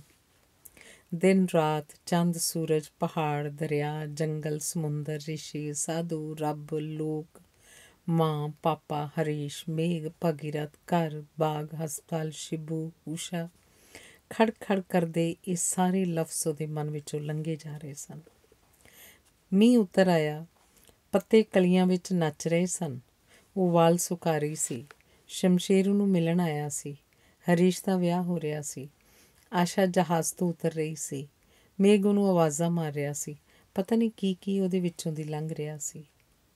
ਉਹਨੂੰ ਲੱਗਿਆ ਜੇ ਉਹ ਬਹੁਤ ਪੜ੍ਹੀ ਲਿਖੀ ਹੁੰਦੀ ਸ਼ਾਇਦ ਸਮਝ ਸਕਦੀ ਇਹ ਸਭ ਕੀ ਸੀ, ਪਰ ਹੁਣ ਤਾਂ ਉਹਨੂੰ ਇਹ ਵੀ ਨਹੀਂ ਸੀ ਪਤਾ ਲੱਗ ਰਿਹਾ ਕਿ ਇਹ ਸਭ ਕੀ ਹੋ ਰਿਹਾ ਅਤੇ ਕਿਉਂ ਹੋ ਰਿਹਾ ਹੈ। ਬਹੁਤ ਪਹਿਲਾਂ ਬਚਪਨ ਵਿੱਚ ਉਹਨੇ ਬਾਵੇ ਮਾੜੂ ਦਾਸ ਦੀਆਂ ਗੱਲਾਂ ਸੁਣੀਆਂ ਸਨ, ਜਿਹੜਾ ਦੇਹ ਪਲਟ ਲੈਂਦਾ ਸੀ ਆਪਣੇ ਯੋਗ ਸਦਕਾ। ਊਸ਼ਾ ਨੂੰ ਲੱਗਿਆ ਪਤਾ ਨਹੀਂ ਕੌਣ ਉਹਦੀ ਦੇਹ ਪਲਟ ਦਿੰਦਾ ਸੀ, ਜਿਸ ਕਰਕੇ ਕਦੇ ਉਹ ਬਰਫ਼ ਦੀ ਸਿਲ ਬਣੀ ਹੁੰਦੀ ਸੀ, ਕਦੇ ਅਸਮਾਨ 'ਚ ਉੱਡਦੀ ਚੀਲ, ਕਦੇ ਪਾਣੀ 'ਤੇ ਤੈਰਦੀ ਬੱਤਖ, ਕਦੇ ਬੇਰੀ ਦਾ ਰੁੱਖ, ਕਦੇ ਮੋਤੀਏ ਦੀ ਵੇਲ, ਕਦੇ ਚੁੱਲ੍ਹੇ ਉੱਪਰ ਰੱਖਿਆ ਤਵਾ ਅਤੇ ਕਦੇ ਤਵੇ ਉੱਪਰ ਪਈ ਰੋਟੀ। ਇਹ ਗੱਲਾਂ ਉਹ ਕਿਸੇ ਨੂੰ ਦੱਸਦੀ ਨਹੀਂ ਸੀ।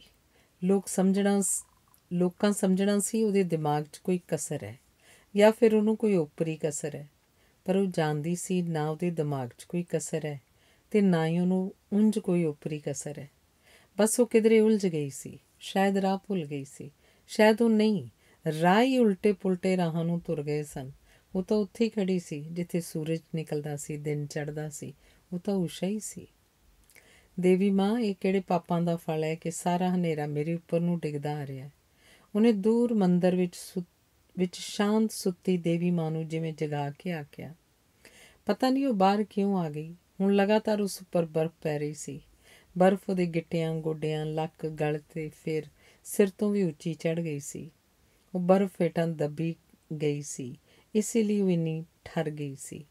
ਬਹੁਤ 100 ਸਾਲ ਮਗਰੋਂ ਜਦੋਂ ਸੂਰਜ ਚੜ੍ਹੇਗਾ, ਜਦੋਂ ਬਰਫ਼ਾਂ ਪੰਘਰਨਗੀਆਂ, ਫਿਰ ਉਹ ਵੀ ਪੰਘਰ ਕੇ ਦਰਿਆਵਾਂ 'ਚ ਵਹਿ ਜਾਏਗੀ। ਦਰਿਆ ਖੇਤਾਂ ਨੂੰ ਸਿੰਜਣਗੇ, ਬਾਗਾਂ ਨੂੰ ਰਮਾਉਣਗੇ, ਫਿਰ ਉਹ ਬੂਟਿਆਂ, ਸਿੱਟਿਆਂ, ਫੁੱਲਾਂ, ਡੋਡੀਆਂ 'ਚ ਜਾਗੇਗੀ। ਉੱਥੇ ਬਾਰੀ ਵਿੱਚ ਖੜੋਤਿਆਂ ਪਤਾ ਨਹੀਂ ਕਿੰਨਾ ਚਿਰ ਹੋ ਗਿਆ ਸੀ, ਕਿੰਨੇ ਵਰ੍ਹੇ, ਕਿੰਨੀਆਂ ਸਦੀਆਂ। ਭਗੀਰਥ ਨੇ ਸੋਚਿਆ ਊਸ਼ਾ ਸੌਂ ਗਈ ਹੈ। ਉਹ ਉੱਠਿਆ। ਹਨੇਰੇ 'ਚ ਖੜੀ ਊਸ਼ਾ ਉਹਨੂੰ ਦਿਸੀ ਨਹੀਂ। ਉਹਨੇ ਮਲਕ ਦੇ ਕੇ ਆਪਣੇ ਤੇ ਊਸ਼ਾ ਦੇ ਕਮਰੇ ਵਿਚਕਾਰਲਾ ਬੂਹਾ ਢੋ ਦਿੱਤਾ, ਸ਼ਾਇਦ ਇਨਫੈਕਸ਼ਨ ਹੋ ਜਾਣ ਦੇ ਡਰੋਂ। ਊਸ਼ਾ ਦੇ ਚਲੇ ਜਾਣ ਮਗਰੋਂ ਭਗੀਰਥ ਨੂੰ ਘਰ ਸੁੰਨਾ ਸੁੰਨਾ ਲੱਗਿਆ। ਦਫ਼ਤਰੋਂ ਘਰ ਪਰਤ ਕੇ ਕਦੇ ਉਹ ਕਿਸੇ ਦੋਸਤ ਵੱਲ ਚਲਿਆ ਜਾਂਦਾ, ਕਦੇ ਕਲੱਬ, ਕਦੇ ਸਿਨੇਮਾ ਅਤੇ ਕਦੇ ਮੀਨਾ ਬਾਜ਼ਾਰ। ਮੀਨਾ ਬਾਜ਼ਾਰ ਕਿਸੇ ਬਾਜ਼ਾਰ ਦਾ ਨਾਂ ਨਹੀਂ ਸੀ।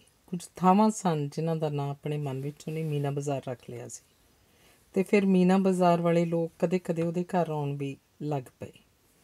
ਸ਼ਿਬੂ ਦਾ ਮਨ ਕੀਤਾ ਮੇਮ ਸਾਹਿਬ ਨੂੰ ਜਾ ਕੇ ਆਖੇ ਵਾਪਸ ਆ ਜਾਓ, ਪਰ ਸਾਹਿਬ ਨੇ ਸ਼ਿਬੂ ਦੀਆਂ ਸੋਚਾਂ ਜਿਵੇਂ ਪੜ੍ਹ ਲਈਆਂ। ਬੋਲਿਆ, ਸ਼ਿਬੂ ਨਾਥ ਜੀ, ਮੇਮ ਸਾਹਿਬ ਨੂੰ ਕਦੇ ਕੁਝ ਨਹੀਂ ਆਖਣਾ, ਨਹੀਂ ਤੇ ਤੇਰੀ ਔਰ ਤੇਰੀ ਮੇਮ ਸਾਹਿਬ ਦੋਨੋਂ ਕੀ ਛੁੱਟੀ ਹੋ ਜਾਏਗੀ। ਸ਼ਿਬੂ ਮਨ ਵਿੱਚ ਬਹੁਤ ਖਿਝਿਆ, ਪਰ ਉੱਪਰੋਂ ਉਸੇ ਤਰ੍ਹਾਂ ਸੁੰਨ ਵੱਟਾ ਬਣਿਆ ਰਿਹਾ। ਇੱਕ ਵਾਰੀ ਤਾਂ ਉਹਦਾ ਮਨ ਕੀਤਾ ਸੀ ਇੱਥੋਂ ਨੌਕਰੀ ਛੱਡ ਕੇ ਚਲਿਆ ਜਾਵੇ। ਫਿਰ ਖਿਆਲ ਆਇਆ ਮੇਮ ਸਾਹਿਬ ਨੇ ਆਖਿਆ ਸੀ, ਸਾਹਿਬ ਦੀ ਰੋਟੀ ਦਾ, ਆਰਾਮ ਦਾ ਅਤੇ ਦਵਾਈ ਦਾ ਖਿਆਲ ਰੱਖੀ। 15 ਦਿਨਾਂ ਮਗਰੋਂ ਹਮੇਸ਼ਾ ਵਾਂਗ ਇਸ ਵਾਰੀ ਕਾਰ ਭੇਜ ਕੇ ਜਦੋਂ ਭਗੀਰਥ ਨੇ ਊਸ਼ਾ ਨੂੰ ਟੈਸਟਾਂ ਲਈ, ਐਕਸਰੇ ਲਈ ਅਤੇ ਡਾਕਟਰ ਨੂੰ ਵਿਖਾਉਣ ਲਈ ਸੱਦਿਆ, ਉਹਦੀ ਸਿਹਤ ਵਿੱਚ ਕੁਝ ਮੋੜ ਪਿਆ ਲੱਗਦਾ ਸੀ। ਬੁਝੂ ਕਰਦੀਆਂ ਉਹਦੀਆਂ ਅੱਖਾਂ ਵਿੱਚ ਚਮਕ ਜਿਵੇਂ ਪਰਤਣੀ ਸ਼ੁਰੂ ਹੋ ਗਈ ਸੀ। ਉਹਦੇ ਪੀਲੇ ਹੋ ਰਹੇ ਬੁੱਲ੍ਹ ਜਿਵੇਂ ਮੁੜ ਹੱਸਣ ਦੀ ਜਾਂਚ ਵੱਲ ਪਰਤ ਰਹੇ ਸਨ। 15 ਦਿਨਾਂ ਮਗਰੋਂ ਜਦੋਂ ਆਉਂਦੀ ਉਸ ਦਿਨ ਉੱਥੇ ਹੀ ਰਹਿ ਪੈਂਦੀ। ਇੱਧਰ ਉੱਧਰ ਹੋਈਆਂ ਘਰ ਦੀਆਂ ਚੀਜ਼ਾਂ ਥਾਂ ਟਿਕਾਣੇ ਰੱਖਦੀ, ਮੈਲੇ ਕੱਪੜੇ ਧੋਬੀ ਨੂੰ ਦਿੰਦੀ, ਸ਼ੀਸ਼ੀਆਂ 'ਚ ਪਏ ਕੈਪਸੂਲ ਗਿਣਦੀ ਕਿ ਕਿਧਰੇ ਕਿਸੇ ਦਿਨ ਭਗੀਰਥ ਨੇ ਦਵਾਈ ਖੁੰਝਾਈ ਤਾਂ ਨਹੀਂ। ਘਰ ਦਾ ਹਾਲ ਚਾਲ ਜਾਣਦੀ, ਸ਼ਿਬੂ ਨੂੰ ਲੋੜੀਂਦੀਆਂ ਹਦਾਇਤਾਂ ਦਿੰਦੀ ਤੇ ਫਿਰ ਪ੍ਰਾਹੁਣਿਆਂ ਵਾਂਗ ਇੱਕ ਰਾਤ ਰਹਿ ਕੇ ਚਲੀ ਜਾਂਦੀ। ਇਸ ਵਾਰੀ ਜਦੋਂ ਆਈ ਉਹਨੇ ਦੇਖਿਆ ਉਹਦੇ ਡਰੈਸਿੰਗ ਟੇਬਲ ਉੱਤੇ ਗੂੜੀ ਅੱਗ ਰੰਗੀ ਵਲੈਤੀ ਅੱਧ ਵਰਤੀ ਇੱਕ ਲਿਪਸਟਿਕ ਪਈ ਸੀ। ਲਿਪਸਟਿਕ ਨੂੰ ਖੋਲ੍ਹ ਕੇ ਦੇਖ ਕੇ ਉਸ ਲਿਪਸਟਿਕ ਵਾਲੀ ਕੋਲ ਜਾ ਪਹੁੰਚੀ। ਤੂੰ ਆਸ਼ਾ? ਉਹਨੇ ਜਿਵੇਂ ਪੁੱਛਿਆ। ਨਹੀਂ, ਨਾ ਮੈਂ ਆਸ਼ਾ ਤੇ ਨਾ ਊਸ਼ਾ। ਫਿਰ ਤੂੰ ਕੌਣ ਹੈ? ਭਗੀਰਥ ਨੂੰ ਪੁੱਛ ਲਈ। ਤੈਨੂੰ ਆਪਣਾ ਨਾਮ ਨਹੀਂ ਪਤਾ? ਨਹੀਂ। ਲਿਪਸਟਿਕ ਉਸੇ ਤਰ੍ਹਾਂ ਉੱਥੇ ਹੀ ਉਹਨੇ ਰੱਖ ਦਿੱਤੀ। ਭਗੀਰਥ ਤੋਂ ਉਹਨੇ ਉਸ ਲੜਕੀ ਦਾ ਨਾਮ ਪੁੱਛਣਾ ਚਾਹਿਆ ਜੋ ਨਾ ਆਸ਼ਾ ਸੀ ਤੇ ਨਾ ਊਸ਼ਾ, ਪਰ ਉਹਨੂੰ ਲੱਗਿਆ ਭਗੀਰਥ ਤਾਂ ਜਹਾਜ਼ 'ਚ ਉੱਡਿਆ ਜਾ ਰਿਹਾ। ਉਹਦੀ ਧਰਤੀ 'ਤੇ ਖੜੋਤੀ ਦੀ ਆਵਾਜ਼ ਉਸ ਤੱਕ ਪਹੁੰਚ ਨਹੀਂ ਰਹੀ। ਕੀ ਜਹਾਜ਼ 'ਚ ਉੱਡਿਆ ਉਹ ਅਮਰੀਕਾ ਨੂੰ ਜਾ ਰਿਹਾ? ਉਹਨੇ ਕਿਸੇ ਤੋਂ ਪੁੱਛਣਾ ਚਾਹਿਆ। ਇਹ ਤਾਂ ਸ਼ਾਇਦ ਉਹਨੂੰ ਵੀ ਨਹੀਂ ਪਤਾ ਕਿ ਉਹ ਜਹਾਜ਼ 'ਚ ਉੱਡਿਆ ਕਿੱਥੇ ਨੂੰ ਜਾ ਰਿਹਾ ਹੈ। ਕਿਸੇ ਨੇ ਜਿਵੇਂ ਉਹਨੂੰ ਦੱਸਿਆ। ਉਸ ਦਿਨ ਉਹਦਾ ਮਨ ਕੀਤਾ ਡਾਕਟਰ ਸ਼ਮਸ਼ੇਰ ਨੂੰ ਜਾ ਕੇ ਪੁੱਛੇ ਕਿ ਇਉਂ ਜਹਾਜ਼ 'ਚ ਉੱਡ ਕੇ ਲੋਕ ਕਿੱਥੇ ਜਾਂਦੇ ਨੇ। ਉਹ ਤਾਂ ਡਾਕਟਰ ਸੀ, ਸ਼ਾਇਦ ਦੱਸ ਸਕੇ। ਵਿਹੜੇ 'ਚ ਖੜਕਾ ਹੋਇਆ। ਉਹ ਚੌਂਕੀ। ਬਾਹਰ ਆ ਕੇ ਦੇਖਿਆ ਜਮਾਂਦਾਰਨੀ ਝਾੜੂ ਲਗਾ ਰਹੀ ਸੀ। ਉਹ ਦੇਖ ਕੇ ਹੈਰਾਨ ਹੋਈ ਕਿ ਜਮਾਂਦਾਰਨੀ ਨੇ ਉਸੇ ਦਾ ਸੂਟ ਪਾਇਆ ਹੋਇਆ ਸੀ। जमादारनी ने भी ਉਹਦੀ हैरानी समझ ली सी। बोली, बाबूजी को बोला था बीबी जी का कोई पुराना सूट दे दियो। बोले ये ले जा, उनको और नई ले देंगे। जाड़ा हो रहा था ना, बाबूजी तो बथेरे चंगे ठहरे। जमादारनी हसदियां ਅੱਖਾਂ ਨਾਲ ਉਹਦੇ ਪਤੀ ਬਾਰੇ ਉਹਨੂੰ ਦੱਸ ਰਹੀ ਸੀ। ਪਤਾ ਨਹੀਂ ਕਿਉਂ ਊਸ਼ਾ ਨੂੰ ਜਮਾਦਾਰਨੀ ਦੇ ਸਾਹਮਣੇ ਆਪਣਾ ਆਪ ਨਿਗੂਣਾ ਜਿਹਾ ਲੱਗਿਆ ਤੇ ਉਹ ਚੁੱਪਚਾਪ ਅੰਦਰ ਆ ਗਈ। ਅੰਦਰ ਆ ਕੇ ਊਸ਼ਾ ਨੇ ਉਸ ਘਰ ਵਿੱਚ ਇੱਧਰ ਉੱਧਰ ਪਈਆਂ ਆਪਣੀਆਂ ਸਭ ਚੀਜ਼ਾਂ ਚੁੱਕ ਕੇ ਅਟੈਚੀ ਕੇਸ 'ਚ ਪਾ ਲਈਆਂ। ਸ਼ਾਇਦ ਇਸ ਡਰੋਂ ਕਿ ਭਗੀਰਥ ਕਿਸੇ ਨੂੰ ਦੇ ਨਾ ਦੇਵੇ, ਜਾਂ ਫਿਰ ਇਸ ਰੋਸ ਵਜੋਂ ਕਿ ਉਹ ਘਰ ਹੁਣ ਉਹਦੇ ਨਾਲੋਂ ਬਹੁਤਾ ਹੋਰਨਾਂ ਦਾ ਸੀ। ਬਿਲਕੁਲ ਉਸੇ ਤਰ੍ਹਾਂ ਊਸ਼ਾ ਭਗੀਰਥ ਦੀ ਜ਼ਿੰਦਗੀ ਤੋਂ ਦੂਰ ਹੁੰਦੀ ਜਾ ਰਹੀ ਸੀ, ਜਿਵੇਂ ਕੋਈ ਹਨੇਰੀ ਰੇਤੇ ਉੱਤੇ ਪੈੜਾਂ ਮੇਸਦੀ ਲੰਘ ਜਾਵੇ। ਸ਼ਾਮ ਨੂੰ ਜਦੋਂ ਭਗੀਰਥ ਦਫ਼ਤਰ ਤੋਂ ਆਇਆ, ਊਸ਼ਾ ਨੇ ਆਖਿਆ, ਡਰਾਈਵਰ ਨੂੰ ਆਖੋ ਮੈਨੂੰ ਛੱਡ ਆਏ। ਰਾਤ ਨਹੀਂ ਰਹਿਣਾ? ਭਗੀਰਥ ਨੇ ਪੁੱਛਿਆ। ਕੀ ਕਰਾਂਗੀ?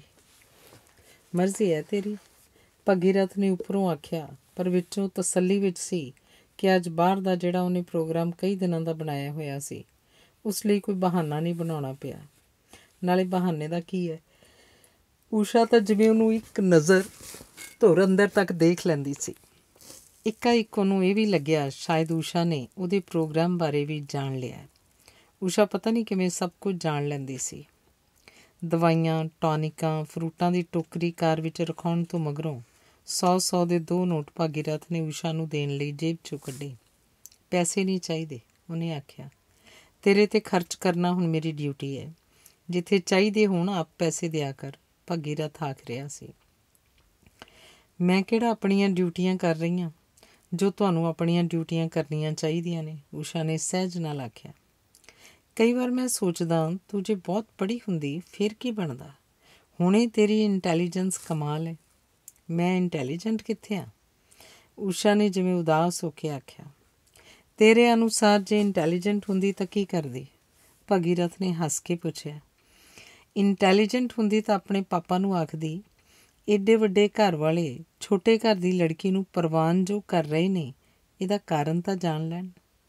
ਇੰਟੈਲੀਜੈਂਟ ਹੁੰਦੀ ਤਾਂ ਆਪਣੇ ਪਤੀ ਨੂੰ ਪੁੱਛਦੀ, ਛੋਟੇ ਘਰ ਦੀ ਘੱਟ ਪੜ੍ਹੀ ਹੋਣ ਦੀ ਜੋ ਮੇਰੇ ਕੋਲੋਂ ਤੁਸੀਂ ਕੀਮਤ ਲੈ ਰਹੇ ਹੋ, ਜੇ ਮੇਰੀ ਥਾਂ ਆਸ਼ਾ ਹੁੰਦੀ ਫਿਰ ਵੀ ਤੁਸੀਂ ਹੀ ਹੁੰਦੇ। ਇੰਟੈਲੀਜੈਂਟ ਹੁੰਦੀ ਤਾਂ ਸੋਚਦੀ, ਮੇਰੇ ਜਿਸਮ ਦਾ ਜਿਹੜਾ ਮੁੱਲ ਸੀ, ਜੇ ਜਿਸਮ ਹੀ ਨਾ ਰਿਹਾ ਮੁੱਲ ਕਿੱਥੋਂ ਰਹੇਗਾ। ਅਤੇ ਇੰਟੈਲੀਜੈਂਟ ਜੇ ਹੁੰਦੀ ਤਾਂ ਬਸ। ਭਗੀਰਥ ਨੇ ਹੈਰਾਨ ਅਤੇ ਨਾਲ ਹੀ ਪਰੇਸ਼ਾਨ ਹੋ ਕੇ ਊਸ਼ਾ ਨੂੰ ਅੱਗੋਂ ਬੋਲਣ ਤੋਂ ਰੋਕ ਦਿੱਤਾ। ਉਹਨੇ ਤਾਂ ਕਦੇ ਸੋਚਿਆ ਹੀ ਨਹੀਂ ਸੀ ਕਿ ਊਸ਼ਾ ਇੰਨਾ ਕੁਝ ਤੇ ਇਉਂ ਸੋਚ ਸਕਦੀ ਹੈ, ਇੰਨਾ ਕੁਝ ਤੇ ਇਉਂ ਸਮਝ ਸਕਦੀ ਹੈ, ਇੰਨਾ ਕੁਝ ਇਉਂ ਆਖ ਸਕਦੀ ਹੈ। ਉਹਨੂੰ ਤਾਂ ਲੱਗਦਾ ਸੀ ਊਸ਼ਾ ਨਹੀਂ ਦੇਵੀ ਹੈ, ਉਸਦੀ ਬਣਾਈ ਥਾਪੀ ਮਿੱਥੀ ਚਿਤਵੀ ਅਤੇ ਜਾਣੀ ਪਹਿਚਾਣੀ ਦੇਵੀ। ਸ਼ਾਇਦ ਅਚੇਤ ਤੌਰ 'ਤੇ ਉਹਨੇ ਕਿਧਰੇ ਇਹ ਵੀ ਸੋਚ ਲਿਆ ਸੀ ਕਿ ਦੇਵੀ ਦਾ ਹੱਥ ਕਦੇ ਸਿੱਧਾ ਨਹੀਂ ਖੁੱਲ੍ਹਦਾ, ਪੁੱਠਾ ਹੀ ਖੁੱਲ੍ਹਦਾ ਹੈ। ਭਾਵ ਉਹ ਕਦੇ ਕੁਝ ਮੰਗਦੀ ਜਾਂ ਚਾਹੁੰਦੀ ਨਹੀਂ, ਸਿਰਫ ਦਿੰਦੀ ਹੈ। ਉਹਨੂੰ ਕੁਝ ਚਾਹੀਦਾ ਵੀ ਨਹੀਂ, ਕਿਉਂਕਿ ਉਹ ਦੇਵੀ ਹੈ। ਉਹਨੂੰ ਹੈਰਾਨੀ ਹੋਈ ਕਿ ਊਸ਼ਾ ਵੀ ਹੈ। ਪਰੇਸ਼ਾਨੀ ਇਸ ਲਈ ਕਿ ਅੱਜ ਉਹ ਆਸ਼ਾ ਵਾਂਗ ਗੱਲਾਂ ਕਰ ਰਹੀ ਸੀ। ਆਸ਼ਾ ਜਿਸ ਨੂੰ ਉਹ ਨਫ਼ਰਤ ਕਰਦਾ ਸੀ, ਹਾਂ ਉਹੀ ਆਸ਼ਾ ਜਿਸ ਨੂੰ ਉਹਨੇ ਕਦੇ ਚਾਹਿਆ ਸੀ। 200 ਰੁਪਏ ਭਾਗੀਰਥ ਨੇ ਮੱਲੋ ਮੱਲੀ ਊਸ਼ਾ ਨੂੰ ਫੜਾ ਦਿੱਤੇ। ਫਿਰ ਉਹ ਉਸਨੂੰ ਕਾਰ ਵਿੱਚ ਬੈਠਾਣ ਗਿਆ। ਮਾਂ ਨੂੰ ਅਤੇ ਪਾਪਾ ਨੂੰ ਪ੍ਰਣਾਮ ਆਖਣ ਲਈ ਆਖਿਆ। ਆਪਣਾ ਧਿਆਨ ਰੱਖਣ ਦੀ, ਦਵਾਈਆਂ ਟਾਈਮ ਸਿਰ ਖਾ ਲੈਣ ਦੀ ਹਦਾਇਤ ਕੀਤੀ ਅਤੇ ਦੱਸਿਆ ਇਸ ਵਾਰੀ ਉਹ ਕਿਉਂ ਆਪ ਛੱਡਣ ਨਹੀਂ ਜਾ ਸਕਦਾ। ਊਸ਼ਾ ਨੇ ਕੋਈ ਇਤਰਾਜ਼ ਨਹੀਂ ਕੀਤਾ। ਉਹ ਜਿਵੇਂ ਸਭ ਸਮਝਦੀ ਸੀ, ਸਭ ਜਾਣਦੀ ਸੀ। ਇਸ ਵਾਰੀ ਕਾਰ ਜਦੋਂ ਗੇਟ ਲੰਘੀ, ਊਸ਼ਾ ਮੁੜ ਕੇ ਉਸ ਘਰ ਵੱਲ ਜਾਂ ਭਾਗੀਰਥ ਵੱਲ ਵੀ ਨਹੀਂ ਝਾਕੀ। ਉੱਥੋਂ ਹੀ ਭਾਗੀਰਥ ਅੰਦਰ ਨਹੀਂ ਗਿਆ। ਅੰਦਰ ਜਿਵੇਂ ਉਹਦਾ ਦਮ ਘੁੱਟਦਾ ਸੀ। ਪਤਾ ਨਹੀਂ ਕਿਹੜੀ ਗੱਲੋਂ ਉਹ ਬੜਾ ਬੇਚੈਨ ਜਿਹਾ ਹੋ ਗਿਆ ਸੀ। ਉੱਥੋਂ ਹੀ ਉਹ ਬਾਹਰ ਸੜਕ 'ਤੇ ਆ ਗਿਆ। ਕਿਸੇ ਟੈਕਸੀ ਦਾ ਵੀ ਇੰਤਜ਼ਾਰ ਨਹੀਂ ਕੀਤਾ। ਕੋਲੋਂ ਲੰਘਦੇ ਸਕੂਟਰ ਰਿਕਸ਼ਾ ਨੂੰ ਹੀ ਆਵਾਜ਼ ਦੇ ਕੇ ਬੈਠ ਗਿਆ। ਬਹੁਤ ਰਾਤ ਗਈ, ਬਹੁਤ ਸ਼ਰਾਬ ਪੀਤੀ। ਲੜਖੜਾਉਂਦਾ ਜਦੋਂ ਘਰ ਪਰਤਿਆ, ਕੱਪੜੇ ਲਾ ਕੇ ਸ਼ਿਬੂ ਨੂੰ ਫੜਾ ਕੇ ਉਹਨੇ ਨਾਈਟ ਸੂਟ ਪਾਇਆ ਅਤੇ ਫਿਰ ਜਿਵੇਂ ਸ਼ੀਸ਼ੇ 'ਚ ਆਪਣੇ ਆਪ ਨੂੰ ਤੱਕਣ ਲੱਗਿਆ। ਭਗੀਰਥ ਸਾਹਿਬ, ਉਹਨੇ ਜਿਵੇਂ ਆਪਣੇ ਆਪ ਨੂੰ ਆਖਿਆ। ਭਗੀਰਥ ਸਾਹਿਬ, ਡਾਕਟਰ ਆਖਦਾ ਸ਼ਰਾਬ ਪੀਓਗੇ ਤਾਂ ਮਰ ਜਾਓਗੇ। ਸਾਲਾ ਡਾਕਟਰ, ਮਰ ਤੇ ਮੈਂ ਉਂਝ ਵੀ ਜਾਵਾਂਗਾ, ਨਹੀਂ ਪੀਆਂਗਾ ਤਾਂ ਵੀ ਮਰ ਜਾਵਾਂਗਾ। ਮੇਰੇ ਤਾਂ ਕੋਈ ਬੱਚਾ ਵੀ ਨਹੀਂ ਜਿਸ ਨਾਲ ਦੁਨੀਆ 'ਤੇ ਮੇਰਾ ਨਾਂ ਵੀ ਰਹੇ। ਉਹ ਆਪਣੇ ਆਪ ਨਾਲ ਲੜਖੜਾਉਂਦੀ ਆਵਾਜ਼ 'ਚ ਗੱਲਾਂ ਕਰ ਰਿਹਾ ਸੀ। ਇੱਕ ਉਹਦੀ ਨਜ਼ਰ ਸ਼ੀਸ਼ੇ ਵਾਲੇ ਮੇਜ਼ 'ਤੇ ਇੱਕ ਪਾਸੇ ਲਿਪਸਟਿਕ ਹੇਠਾਂ 100 ਦੇ 2 ਨੋਟਾਂ ਉੱਤੇ ਪਈ। ਊਸ਼ਾ ਨਹੀਂ ਲੈ ਕੇ ਗਈ। ਉਹਨੇ ਨੋਟਾਂ ਨੂੰ ਚੁੱਕ ਕੇ ਖੋਲ੍ਹ ਕੇ ਦੇਖਿਆ, ਸੋਚਿਆ। ਨੋਟ ਚੁੱਕ ਕੇ ਫਾੜ ਕੇ ਉਹਨੇ ਪਰਾਂ ਵਗਾ ਮਾਰੇ। ਮੰਜੇ 'ਤੇ ਪੈ ਕੇ ਜਿਵੇਂ ਉਹਨੂੰ ਰੋਣ ਆ ਗਿਆ। ਸਾਹਬ, दूध और कैप्सूल ले लो, शिबू आख रहा सी। भाग जा यहाँ से साले, नहीं तो जान से मार दूंगा, कुत्ता। भागीरथ ਉਹਨੂੰ ਹਰਖ ਕੇ ਪਿਆ।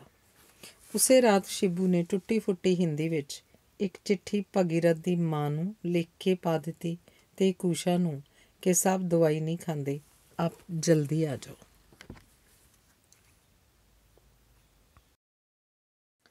ਕਈ ਦਿਨ ਸ਼ਸ਼ੂ ਪੰਜਈ ਵਿੱਚ ਸ਼ਿਬੂ ਹੀ ਚਿੱਠੀਆਂ ਜੇਬ 'ਚ ਪਾਈ ਤੁਰਿਆ ਫਿਰਦਾ ਰਿਹਾ ਕਿ ਪਤਾ ਲੱਗਣ ਉੱਪਰ ਸਾਹਿਬ ਕਿਤੇ ਗੁੱਸੇ ਤਾਂ ਨਹੀਂ ਹੋਣਗੇ। 5-6 ਦਿਨਾਂ ਮਗਰੋਂ ਮੁੜੀਆਂ ਤਰੁੜੀਆਂ ਉਹ ਚਿੱਠੀਆਂ ਜੇਬ ਵਿੱਚੋਂ ਕੱਢ ਕੇ ਉਹਨੇ ਸਿਰਨਾਮੇ ਦੁਆਰਾ ਚੰਗੀ ਤਰ੍ਹਾਂ ਦੇਖੇ। ਉਹੀ ਸਨ ਸਿਰਨਾਮੇ ਜੋ ਸਾਹਿਬ ਤੇ ਮੇਮ ਸਾਹਿਬ ਜੋ ਚਿੱਠੀਆਂ ਡਾਕ 'ਚ ਪਾਉਣ ਲਈ ਦਿੰਦੇ ਸਨ, ਉਹਨਾਂ ਉੱਤੇ ਹੁੰਦੇ ਸਨ। ਉਹ ਡਰਦਾ ਜਾ ਕੇ ਚੌਕ ਵਿਚਲੇ ਲੈਟਰ ਬਾਕਸ 'ਚ ਪਾ ਆਇਆ। ਚਿੱਠੀਆਂ ਪਾ ਦੇਣ ਮਗਰੋਂ ਉਹਨੂੰ ਲੱਗਿਆ ਜੇ ਕਿਸੇ ਤਰ੍ਹਾਂ ਉਹ ਚਿੱਠੀਆਂ ਲੈਟਰ ਬਾਕਸ ਵਿੱਚੋਂ ਵਾਪਸ ਕੱਢ ਸਕੇ। ਪਤਾ ਲੱਗਣ ਉੱਤੇ ਸਾਹਿਬ ਖਬਰੇ ਕਿੰਨੇ ਗੁੱਸੇ ਹੋਣ। 2 ਦਿਨ ਉਹ ਡਰਦਾ ਰਿਹਾ ਅਤੇ ਫਿਰ ਉਸਨੇ ਆਪੇ ਸੋਚ ਲਿਆ ਕਿ ਸ਼ਾਇਦ ਉਹ ਚਿੱਠੀਆਂ ਪਹੁੰਚਣ ਹੀ ਨਾ। ਪਰ 6-7 ਦਿਨਾਂ ਮਗਰੋਂ ਇੱਕ ਦਿਨ ਭਾਗੀਰਥ ਜਦੋਂ ਦਫ਼ਤਰ ਗਿਆ ਹੋਇਆ ਸੀ, ਦੁਪਹਿਰ ਮਗਰੋਂ ਉਹਦੇ ਬੀਜੀ ਆ ਗਏ। ਸਾਹਿਬ ਕੋ ਦਫ਼ਤਰ ਫ਼ੋਨ ਕਰ ਦੂੰ? ਸ਼ਿਬੂ ਨੇ ਚਾਹ ਦਾ ਕੱਪ ਦੇ ਕੇ ਜਦੋਂ ਪੁੱਛਿਆ ਤਾਂ ਭਾਗੀਰਥ ਦੀ ਬੀਜੀ ਨੇ ਉਹਨੂੰ ਰੋਕ ਲਿਆ। ਭਾਗੀਰਥ ਦੇ ਘਰ ਆਉਣ 'ਤੇ ਇੱਕ ਸ਼ਿਬੂ ਦੀ ਚਿੱਠੀ ਲਿਖ ਦੇਣ ਦੀ ਸਮਝਦਾਰੀ ਦੀ ਤਾਰੀਫ ਕਰਕੇ, ਉਹਨੂੰ ਵਡਿਆ ਕੇ ਅਤੇ ਨਾਲ ਹੀ ਇਹ ਯਕੀਨ ਕਰਾ ਕੇ ਕਿ ਉਹ ਕਿਸੇ ਕੋਲ ਉਹਦਾ ਨਾਂ ਨਹੀਂ ਲਏਗੀ, ਬੀਜੀ ਨੇ ਉਸ ਕੋਲੋਂ ਹੌਲੀ ਹੌਲੀ ਸਾਰੀਆਂ ਗੱਲਾਂ ਪੁੱਛ ਲਈਆਂ। ਉਹਨੂੰ ਇਹ ਜਾਣ ਕੇ ਬੜੀ ਹੈਰਾਨੀ ਹੋਈ ਕਿ ਊਸ਼ਾ ਨੂੰ ਪੇਕੇ ਗਿਆ ਸਾਲ ਤੋਂ ਵੱਧ ਦਾ ਸਮਾਂ ਹੋ ਗਿਆ ਹੈ ਅਤੇ ਉਹ ਬਿਮਾਰ ਵੀ ਹੈ। ਭਾਗੀਰਥ ਨੇ ਹਮੇਸ਼ਾ ਖਤ ਵਿੱਚ ਇਹੀ ਲਿਖਿਆ ਕਿ ਅਸੀਂ ਸਭ ਠੀਕ ਠਾਕ ਹਾਂ।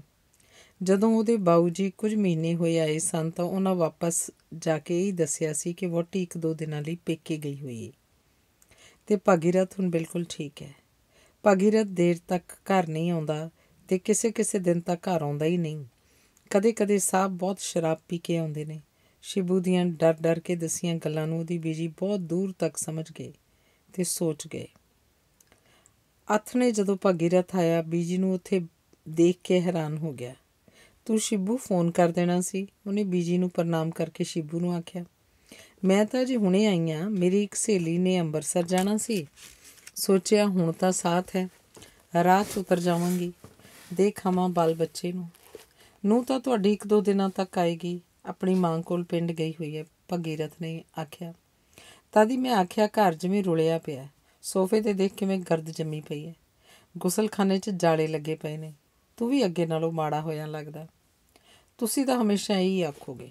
ਸ਼ਿਬੂ ਆਥਣੇ ਖਾਣਾ ਵਧੀਆ ਬਣਾਈ, ਫਰਿੱਜ 'ਚ ਦੇਖ ਲੈ, ਨਹੀਂ ਹਨ ਤਾਂ ਫੜ ਲਿਆ। ਭਾਗੀਰਥ ਨੇ ਪਹਿਲੀ ਗੱਲ ਬੀਜੀ ਤੇ ਦੂਜੀ ਸ਼ਿਬੂ ਨੂੰ ਆਖੀ। ਵਹੁਟੀ ਬਿਨਾਂ ਘਰ ਸੁੰਨਾ ਲੱਗਦਾ। ਕਿੰਨੇ ਕੁ ਦਿਨ ਹੋ ਗਏ ਗਈ ਨੂੰ? ਸ਼ਿਬੂ ਤੋਂ ਚਾਹ ਦਾ ਕੱਪ ਫੜ ਕੇ ਭਾਗੀਰਥ ਵੱਲ ਕਰਦਿਆਂ ਬੀਜੀ ਨੇ ਜਾਣਦਿਆਂ ਹੋਇਆਂ ਅਣਜਾਣ ਬਣ ਕੇ ਪੁੱਛਿਆ। ਭਾਗੀਰਥ ਨੇ ਗੱਲ ਸੁਣ ਕੇ ਜਿਵੇਂ ਅਣਸੁਣੀ ਕਰ ਦਿੱਤੀ। ਪੁੱਛਣ ਲੱਗਾ, ਘਰ ਸਭ ਠੀਕ ਠਾਕ ਸਨ? ਹਾਂ, ਪਰ ਤੂੰ ਮੈਨੂੰ ਲਿਖ ਦਿੰਦਾ। ਕੀ ਲਿਖ ਦਿੰਦਾ? ਭਾਗੀਰਥ ਨੇ ਜਿਵੇਂ ਚੁਕੰਨਾ ਹੋ ਕੇ ਪੁੱਛਿਆ। ਖਾਸੀ ਬਿਮਾਰ ਹੋ ਗਈ ਸੀ ਬਹੂ? ਬੀਜੀ ਨੇ ਹੁਣ ਸਿੱਧਾ ਸਵਾਲ ਕੀਤਾ। ਬੇਵਕੂਫ ਜਿਹੀ ਨੇ ਬਹੁਤ ਦੇਰ ਤੱਕ ਦੱਸਿਆ ਹੀ ਨਹੀਂ ਕਿ ਉਹਨੂੰ ਵੀ ਕੋਈ ਤਕਲੀਫ ਹੈ। ਫਿਰ ਵੀ ਆਪ ਹੀ ਡਾਕਟਰ ਦਾ ਇੱਕ ਦਿਨ ਧਿਆਨ ਚਲਾ ਗਿਆ। ਚੰਗਾ ਕੀਤਾ, ਤੂੰ ਉਹਨੂੰ ਪੇਕੇ ਭੇਜ ਦਿੱਤਾ। ਦੇਖ ਨਾ, ਮਸਾਂ ਤਾਂ ਕਿਤੇ ਜਾ ਕੇ ਤੂੰ ਠੀਕ ਹੋਇਆ। ਨਹੀਂ, ਉਹ ਆਪ ਗਈ ਹੈ, ਮੈਂ ਨਹੀਂ ਸੀ ਆਖਿਆ। ਭਾਗੀਰਥ ਨੇ ਗੱਲ ਟੋਕ ਕੇ ਦੱਸਿਆ। ਚੰਗਾ ਕੀਤਾ ਨਾ, ਲਾਗ ਦੀ ਬਿਮਾਰੀ ਤੋਂ ਤਾਂ ਪਰਹੇਜ਼ ਹੀ ਠੀਕ ਹੁੰਦਾ। ਮੇਰੇ ਕੋਲੋਂ ਉਹਨੇ ਸ਼ਾਇਦ ਪਰਹੇਜ਼ ਨਹੀਂ ਸੀ ਕੀਤਾ। ਤਦੇ ਤੇਰੇ ਕੋਲੋਂ ਪਰਹੇਜ਼ ਕੀ ਕਰਦੀ? ਪਤੀ ਦੀ ਸੇਵਾ ਹਰੇਕ ਔਰਤ ਦਾ ਧਰਮ ਹੈ। ਬੀਜੀ ਗੱਲ ਟੋਕ ਕੇ ਚਾਹ ਦੀ ਘੁੱਟ ਭਰਦੀ ਬੋਲੀ। ਪਰ ਹੁਣ ਮੈਨੂੰ ਉਹਦੀ ਸੇਵਾ ਕਰਨੀ ਪਊ ਜਿੰਨਾ ਚਿਰ ਰਾਜ਼ੀ ਨਹੀਂ ਹੋ ਜਾਂਦੀ। ਹਰ 15 ਦਿਨਾਂ ਮਗਰੋਂ ਲਿਆ ਕੇ ਸਾਰੇ ਟੈਸਟ ਕਰਵਾਈ ਦੇ ਨੇ, ਐਕਸਰੇ ਲਈ ਦੇ ਨੇ, ਇੰਜੈਕਸ਼ਨ ਕੈਪਸੂਲ ਖਰੀਦ ਕੇ ਨਾਲ ਦੇਈ ਦੇ ਨੇ। ਬੜਾ ਲੰਮਾ ਅਤੇ ਮਹਿੰਗਾ ਇਲਾਜ ਹੈ, ਭਾਗੀਰਥ ਦੱਸ ਰਿਹਾ ਸੀ। ਉਹਦੇ ਮਾਪੇ ਮੇਰਾ ਖਿਆਲ ਹੈ ਇੰਨੇ ਬਹੁਤੇ ਗਰੀਬ ਤਾਂ ਨਹੀਂ? ਬੀਜੀ ਨੇ ਪੁੱਛਿਆ। ਠੀਕ ਹੈ, ਪਰ ਹੁਣ ਤਾਂ ਸਭ ਮੇਰਾ ਫਰਜ਼ ਬਣਦਾ। ਊਂ ਤਾਂ ਆਪਣੇ ਕਾਹਦਾ ਘੱਟ ਹੈ, ਕਰਦਿਆ ਕਰ ਸਭ ਕੁਝ ਪੁੰਨ ਹੈ। ਪਰ ਪੇਕੀ ਰਹਿ ਕੇ ਔਰਤ ਪੱਲਿਓਂ ਖਰਚ ਕਰੇ, ਲੱਗਦਾ ਕੁਝ ਅਜੀਬ ਹੈ, ਬੀਜੀ ਆਖ ਰਹੇ ਸਨ। ਸ਼ਿਬੂ ਪਾਣੀ ਗਰਮ ਕਰਦੇ ਬੀਜੀ ਦੇ ਨਹਾਉਣ ਲਈ। ਥੱਕ ਕੇ ਆਏ ਨੇ। ਭਾਗੀਰਥ ਨੇ ਉੱਠ ਕੇ ਖੜਾ ਹੁੰਦਿਆਂ ਆਖਿਆ ਤੇ ਘੜੀ ਦੇਖੀ। ਕਿੱਥੇ ਜਾਣਾ? ਕੋਈ ਕੰਮ ਹੈ? ਬੀਜੀ ਨੇ ਉਹਦੀ ਉਤਾਵਲ ਸਮਝ ਕੇ ਪੁੱਛਿਆ। ਆਹੋ, ਨਹੀਂ, ਠੀਕ ਹੈ, ਕੰਮ ਸੀ, ਪਰ ਫੋਨ ਕਰ ਦਿੰਦਾ। ਆਖੋ ਕਿੰਨਾ ਚਿਰ ਫੋਨ ਕਰਦਾ ਰਿਹਾ ਪਰ ਮਿਲ ਨਹੀਂ ਸੀ ਰਿਹਾ। ਬੀਜੀ ਉਸ ਵੱਲ ਧਿਆਨ ਨਾਲ ਦੇਖਦੇ ਰਹੇ ਤੇ ਫਿਰ ਪੁੱਛਣ ਲੱਗੇ, ਹੋਰ ਕਿੰਨਾ ਕੁ ਚਿਰ ਹੋਰ ਲੱਗੂ ਬਹੂ ਨੂੰ ਠੀਕ ਹੋਣ ਨੂੰ? ਕੁਝ ਆਖਿਆ ਨਹੀਂ ਜਾ ਸਕਦਾ। ਠੀਕ ਹੋ ਜਾਣ ਮਗਰੋਂ ਵੀ 1-2 ਸਾਲ ਬੜੀ ਇਹਤਿਆਤ ਰੱਖਣੀ ਪੈਣੀ ਹੈ। ਇਹਦਾ ਮਤਲਬ ਹੈ ਅਸੀਂ ਹੁਣ ਇਉਂ ਹੀ ਬੈਠੇ ਝਾਕਦੇ ਰਹਾਂਗੇ। ਉਹਦੇ ਨਾਲ ਵਿਆਹੀਆਂ ਦੇ 2-2 ਨਿਆਣੇ ਹੋ ਗਏ ਨੇ। ਮਿਲ ਹੀ ਨਹੀਂ ਰਿਹਾ ਫੋਨ। ਰਿਸੀਵਰ ਰੱਖ ਕੇ ਭਾਗੀਰਥ ਨੇ ਜਿਵੇਂ ਗੱਲ ਟੋਕੀ। ਭਾਗੀਰਥ ਉੱਠ ਕੇ ਰਸੋਈ ਵਿੱਚ ਸ਼ਿਬੂ ਨੂੰ ਕੁਝ ਸਮਝਾਉਣ ਗਿਆ ਸੀ ਕਿ ਇੰਨੇ ਨੂੰ ਟਿਪ ਟਾਪ ਕਰਦੀ ਕੱਟੇ ਵਾਲਾਂ ਵਾਲੀ ਪੈਂਟ ਪਾਈ ਇੱਕ ਲੜਕੀ ਡਰਾਇੰਗ ਰੂਮ 'ਚ ਜਾਲੀ ਵਾਲਾ ਦਰਵਾਜ਼ਾ ਖੋਲ੍ਹ ਕੇ ਚੁੱਪਚਾਪ ਅੰਦਰ ਲੰਘ ਆਈ। ਉਹ ਚੁੱਪਚਾਪ ਅੰਦਰ ਆ ਕੇ ਸ਼ਾਇਦ ਉਹ ਭਾਗੀਰਥ ਨੂੰ ਹੈਰਾਨ ਕਰਨਾ ਚਾਹੁੰਦੀ ਸੀ, ਪਰ ਅੱਗੋਂ ਬੀਜੀ ਨੂੰ ਬੈਠਿਆਂ ਵੇਖ ਖੁਦ ਹੈਰਾਨ ਹੋ ਕੇ ਉੱਥੇ ਹੀ ਖੜੋ ਗਈ। ਭਾਗੀਰਥ ਸਾਹਿਬ? ਘਬਰਾਹਟ 'ਚ ਉਹਨੇ ਪੁੱਛਿਆ। ਹੈਗਾ, ਆਉਂਦਾ, ਬੈਠ। ਬੀਜੀ ਨੇ ਕੁਰਸੀ ਵੱਲ ਹੱਥ ਕਰਕੇ ਕਿਹਾ। नहीं, मैंने जल्दी जाना है। उनका एक मैसेज था, फ़ोन कर दूँगी। आखो काली नाल परतन ही लगी सी कि सामने भागीरथ आ गया सी। किहनूं मिलना तुसीं? शर्मा साहब नूं? उन्हां दी कोठी नाल वाली है। भागीरथ ने ज़रा को इशारे नाल उस लड़की नूं गल समझाउंदिआं बीजी नूं भुलेखा पाउण लई आख्या। नहीं, आपका मैसेज था, आप 22 पर फ़ोन करके कर लें बाद में। आख उसे तरह ਉੱਚੀ ਅੱਡੀ ਦੇ ਸੈਂਡਲਾਂ ਨਾਲ ਟਿਪ ਟਿਪ ਕਰਦੀ ਚਲੀ ਗਈ। ਸ਼ਿਬੂ ਨੇ ਗਰਮ ਪਾਣੀ ਰੱਖ ਦਿੱਤਾ ਹੈ, ਤੁਸੀਂ ਨਹਾ ਲਓ, ਭਾਗੀਰਥ ਨੇ ਬੀਜੀ ਨੂੰ ਆਖਿਆ। ਬੜੇ ਧੀਰਜ ਨਾਲ ਉੱਠ ਕੇ ਬੀਜੀ ਨਹਾਉਣ ਚਲੇ ਗਏ ਤੇ ਨਹਾਉਂਦੇ ਬੜੇ ਧੀਰਜ ਨਾਲ ਉਹ ਇਹਨਾਂ ਸਭ ਗੱਲਾਂ ਬਾਰੇ ਸੋਚਦੇ ਰਹੇ। ਨਹਾ ਕੇ ਆਏ, ਬਿਸਤਰੇ 'ਚ ਬੈਠੇ ਬੀਜੀ ਦੇ ਕੋਲ ਬੈਠ ਕੇ ਇੱਧਰ ਉੱਧਰ ਦੀਆਂ ਗੱਲਾਂ ਕਰਦਿਆਂ ਭਾਗੀਰਥ ਨੇ ਆਖਿਆ, ਹੁਣ ਤਾਂ ਕੁਝ ਦਿਨ ਰਹੋਗੇ ਨਾ? ਮਤਲਬ ਸੀ ਉਹ ਜਾਣਨਾ ਚਾਹੁੰਦਾ ਸੀ ਬੀਜੀ ਕਿੰਨੇ ਕੁ ਦਿਨ ਰਹਿਣਗੇ। ਤੇਰਾ ਕੋਈ ਇੰਤਜ਼ਾਮ ਕਰੇ ਬਿਨਾਂ ਮੈਂ ਹੁਣ ਜਾਣਾ ਹੀ ਨਹੀਂ। ਮੈਨੂੰ ਤਾਂ ਪਤਾ ਹੀ ਨਹੀਂ ਸੀ। ਬੀਜੀ ਨੇ ਜਦੋਂ ਆਖਿਆ ਤਾਂ ਭਾਗੀਰਥ ਨੂੰ ਬੇਚੈਨੀ ਜੀ ਹੋਈ ਕਿ ਪਤਾ ਨਹੀਂ ਹੁਣੇ ਕਿੰਨੇ ਦਿਨ ਨਾ ਜਾਣ। ਮੇਰਾ ਇੰਤਜ਼ਾਮ ਕੀ ਕਰੋਗੇ? ਹੋਰ ਵਿਆਹ ਕਰ ਦਿਓਗੇ? ਭਾਗੀਰਥ ਨੇ ਹੱਸ ਕੇ ਮਜ਼ਾਕ ਕੀਤਾ। ਕੁਛ ਨਾ ਕੁਛ ਤਾਂ ਕਰਨਾ ਹੀ ਪਊਗਾ। ਹੋਰ ਹੁਣ ਤੂੰ ਇਹ ਥੋੜ੍ਹਾ ਦੇਖਦਾ ਰਹੇਂਗਾ ਵੀ ਉਹ ਕਦ ਠੀਕ ਹੁੰਦੀ ਹੈ ਅਤੇ ਕਦ ਆ ਕੇ ਘਰ ਸੰਭਾਲਦੀ ਹੈ। ਨਾਲੇ ਠੀਕ ਹੋ ਕੇ ਵੀ ਜਿਵੇਂ ਤੂੰ ਆਖਦਾ ਸੀ ਸਾਲ 2 ਸਾਲ ਪੂਰੀ ਇਹਤਿਆਤ ਰੱਖਣੀ ਪੈਂਦੀ ਹੈ। ਇਹ ਤਾਂ ਬਿਮਾਰੀਓ ਚੰਦਰੀ ਹੈ। ਪਰ ਸਰਕਾਰੀ ਅਫਸਰ ਇੱਕ ਤੀਵੀਂ ਦੇ ਜਿਉਂਦਿਆਂ ਦੂਜਾ ਵਿਆਹ ਤਾਂ ਕਰ ਹੀ ਨਹੀਂ ਸਕਦਾ। ਭਾਗੀਰਥ ਨੇ ਅੱਧਾ ਕੁ ਹੱਸ ਕੇ ਤੇ ਅੱਧਾ ਕੁ ਗੰਭੀਰ ਹੋ ਕੇ ਆਖਿਆ। ਪਰ ਇਉਂ ਵੀ ਕਿਵੇਂ ਗੁਜ਼ਾਰਾ ਹੋ? ਨੌਕਰਾਂ ਦੇ ਸਿਰ 'ਤੇ ਉਮਰਾਂ ਥੋੜ੍ਹਾ ਕੱਟੀਆਂ ਜਾਂਦੀਆਂ ਨੇ। ਇਉਂ ਘਰ ਕਿਵੇਂ ਤੁਰਦੇ ਨੇ? ਤੀਵੀਂ ਤਾਂ 4 ਦਿਨ ਵਾਂਢੇ ਚਲੀ ਜਾਏ ਤਾਂ ਘਰ ਦਾ ਹੁਲੀਆ ਵਿਗੜ ਜਾਂਦਾ। ਇਹ ਤਾਂ ਉਹਨੂੰ ਆਪ ਨੂੰ ਹੀ ਚਾਹੀਦਾ ਵੀ ਸੋਚੇ ਨਾਲੇ ਆਖੇ। ਆਪਣੇ ਆਦਮੀ ਦੇ ਸੁੱਖ ਆਰਾਮ ਦੀ ਖਾਤਰ ਤੀਵੀਆਂ ਨੂੰ ਸਭ ਕੁਝ ਕਰਨਾ ਵੀ ਪੈਂਦਾ ਅਤੇ ਜਰਨਾ ਵੀ ਪੈਂਦਾ। ਉਸੇ ਦੀ ਕੋਈ ਹੋਰ ਭੈਣ ਹੁੰਦੀ ਉਸ ਨਾਲ ਕਰ ਲੈਂਦੇ। ਜੇ ਨਹੀਂ ਹੈ ਤਾਂ ਕਿਤੇ ਹੋਰ ਸਹੀ, ਰਿਸ਼ਤਿਆਂ ਦਾ ਤਾਂ ਨਹੀਂ ਘਾਟਾ। ਪਰ ਬੀਜੀ ਮੈਂ ਦੱਸਿਆ ਵੀ ਸਰਕਾਰੀ ਮੁਲਾਜ਼ਮ ਇੱਕ ਤੀਵੀਂ ਦੇ ਹੁੰਦਿਆਂ ਹੋਰ ਵਿਆਹ ਨਹੀਂ ਕਰ ਸਕਦਾ। ਤੀਵੀਂ ਜੇ ਹੋਵੇ ਨਾ ਹੋਇਆਂ ਵਰਗੀ, ਆਦਮੀ ਨੂੰ ਜ਼ਰੂਰ ਫਾਹੇ ਟੰਗਣਾ। ਮੈਂ ਗੱਲ ਕਰੂੰਗੀ ਉਸ ਨਾਲ ਵੀ ਤੂੰ ਮੇਰੇ ਪੁੱਤ ਬਾਰੇ ਕੁਝ ਸੋਚਣਾ ਹੀ ਨਹੀਂ, ਸੁੱਖ ਨਾਲ ਮਸਾਂ ਤਾਂ ਇਹ ਰਾਜੀ ਹੋਇਆ। ਤੁਸੀਂ ਤਾਂ ਐਵੇਂ ਫਿਕਰ ਕਰਦੇ ਹੋ। ਮੈਂ ਠੀਕ ਹਾਂ ਜਿਵੇਂ ਹਾਂ, ਆਪੇ ਠੀਕ ਹੋ ਜਾਊਗੀ। ਮੈਂ ਨਹੀਂ ਹੋਰ ਕਿਸੇ ਤਰ੍ਹਾਂ ਦਾ ਵੀ ਖਲਜਗਨ ਸਹੇੜਨ ਨੂੰ ਤਿਆਰ। ਭਗੀਰਥ ਨੇ ਸੰਜੀਤਾ ਹੋ ਕੇ ਆਖਿਆ। ਪਰ ਤੇਰਾ ਖਿਆਲ ਰੱਖਣ ਨੂੰ, ਤੇਰੀ ਸੇਵਾ ਕਰਨ ਨੂੰ, ਦੁੱਖ ਦੇ ਸੁੱਖ ਦੇ ਕੋਲ ਤਾਂ ਕੋਈ ਚਾਹੀਦਾ ਕਿ ਨਹੀਂ? ਬੀਜੀ ਤੱਤੇ ਹੋ ਕੇ ਬੋਲੇ। ਹੈਗਾ ਸ਼ਿਬੂ, ਭਗੀਰਥ ਨੇ ਹੱਸ ਕੇ ਕਿਹਾ। ਘਰ 'ਚ ਔਰਤ ਨਾ ਹੋਵੇ ਬੰਦੇ ਦਾ ਘਰ ਘਰ ਹੀ ਨਹੀਂ ਰਹਿ ਜਾਂਦਾ। ਉਹ ਤਾਂ ਸਾਧਾਂ ਦਾ ਡੇਰਾ ਬਣ ਜਾਂਦਾ ਅਤੇ ਅਗਲੇ ਦਾ ਘਰ ਵੜਨ ਨੂੰ ਹੀ ਜੀਅ ਨਹੀਂ ਕਰਦਾ। ਘਰ ਨਹੀਂ ਆਊ ਤਾਂ ਮਾੜੀ ਸੰਗਤ 'ਚ ਪੈ ਜਾਊ, ਫਿਰ ਬਸ ਬਰਬਾਦੀ ਓ ਬਰਬਾਦੀ ਹੈ। ਬੀਜੀ ਨੇ ਗੁੱਝੇ ਤੌਰ 'ਤੇ ਉਸ ਕੱਟੇ ਵਾਲਾਂ ਵਾਲੀ ਕੁੜੀ ਵੱਲ ਵੀ ਇਸ਼ਾਰਾ ਕੀਤਾ। ਭਗੀਰਥ ਨੂੰ ਕੋਈ ਜਵਾਬ ਨਾ ਔੜਿਆ। ਸਵੇਰੇ ਜਾ ਕੇ ਲੈ ਕੇ ਆ ਬਹੂ ਨੂੰ, ਆਖੀ ਬੀਜੀ ਮਿਲਣ ਨੂੰ ਸੱਦਦੇ ਨੇ। ਮੇਰਾ ਤਾਂ ਉਹਨੂੰ ਦੇਖਣ ਨੂੰ ਵੀ ਬੜਾ ਹੀ ਜੀਅ ਕਰਦਾ। ਮਾੜੀ ਕਿਸਮਤ ਵਾਲੀ ਦਾ ਜੇ ਹੁਣ ਆਦਮੀ ਰਾਜੀ ਹੋਇਆ ਅਤੇ ਆਪ ਬਿਮਾਰ ਹੋ ਗਈ। ਹੋ ਜੂਗੀ ਠੀਕ, ਰੱਬ ਕਰੇ ਹੋ ਹੀ ਜਾਵੇ। ਮਾਸਟਰ ਵਿਚਾਰੇ ਦੀ ਤਾਂ ਪਲੇਠੀ ਦੀ ਧੀ ਹੈ। ਪਹਿਲੀ ਵਾਰੀ ਮਿਲਣ ਆਇਆ ਹੱਥ ਜੋੜ ਕੇ ਆਖਦਾ ਸੀ ਹੁਣ ਉਹ ਤੁਹਾਡੀ ਓ ਧੀ ਹੈ, ਬਸ ਖਿਆਲ ਰੱਖਣਾ। ਮੈਨੂੰ ਤਾਂ ਕੱਲ੍ਹ ਕੰਮ ਹੈ, ਕਾਰ ਭੇਜ ਦਿਆਂਗਾ। ਡਰਾਈਵਰ ਦੱਸ ਆਏਗਾ ਕਿ ਬੀਜੀ ਆਏ ਨੇ। ਲੈ ਬੇਸ਼ੱਕ ਹੁਣ ਕੰਮ, ਕੱਲ੍ਹ ਦੀ ਛੁੱਟੀ ਲੈ ਕੇ ਜਾ ਕੇ ਬਹੂ ਨੂੰ ਲਿਆ। ਹੋ ਸਕਦਾ ਡਰਾਈਵਰ ਨਾਲ ਨਾ ਆਵੇ, ਮੈਂ ਫਿਰ ਮੁੜਨਾ ਵੀ ਹੈ। ਪਿੱਛੋਂ ਤੇਰੇ ਬਾਊ ਜੀ ਫਿਕਰ ਕਰਦੇ ਹੋਣਗੇ। ਊਸ਼ਾ ਨੂੰ ਮਿਲ ਕੇ ਬੀਜੀ ਛੇਤੀ ਮੁੜ ਜਾਣਗੇ। ਇਸ ਲਾਲਚ ਕਾਰਨ ਭਗੀਰਥ ਅਗਲੇ ਦਿਨ ਆਪੇ ਊਸ਼ਾ ਨੂੰ ਲੈਣ ਚਲਾ ਗਿਆ।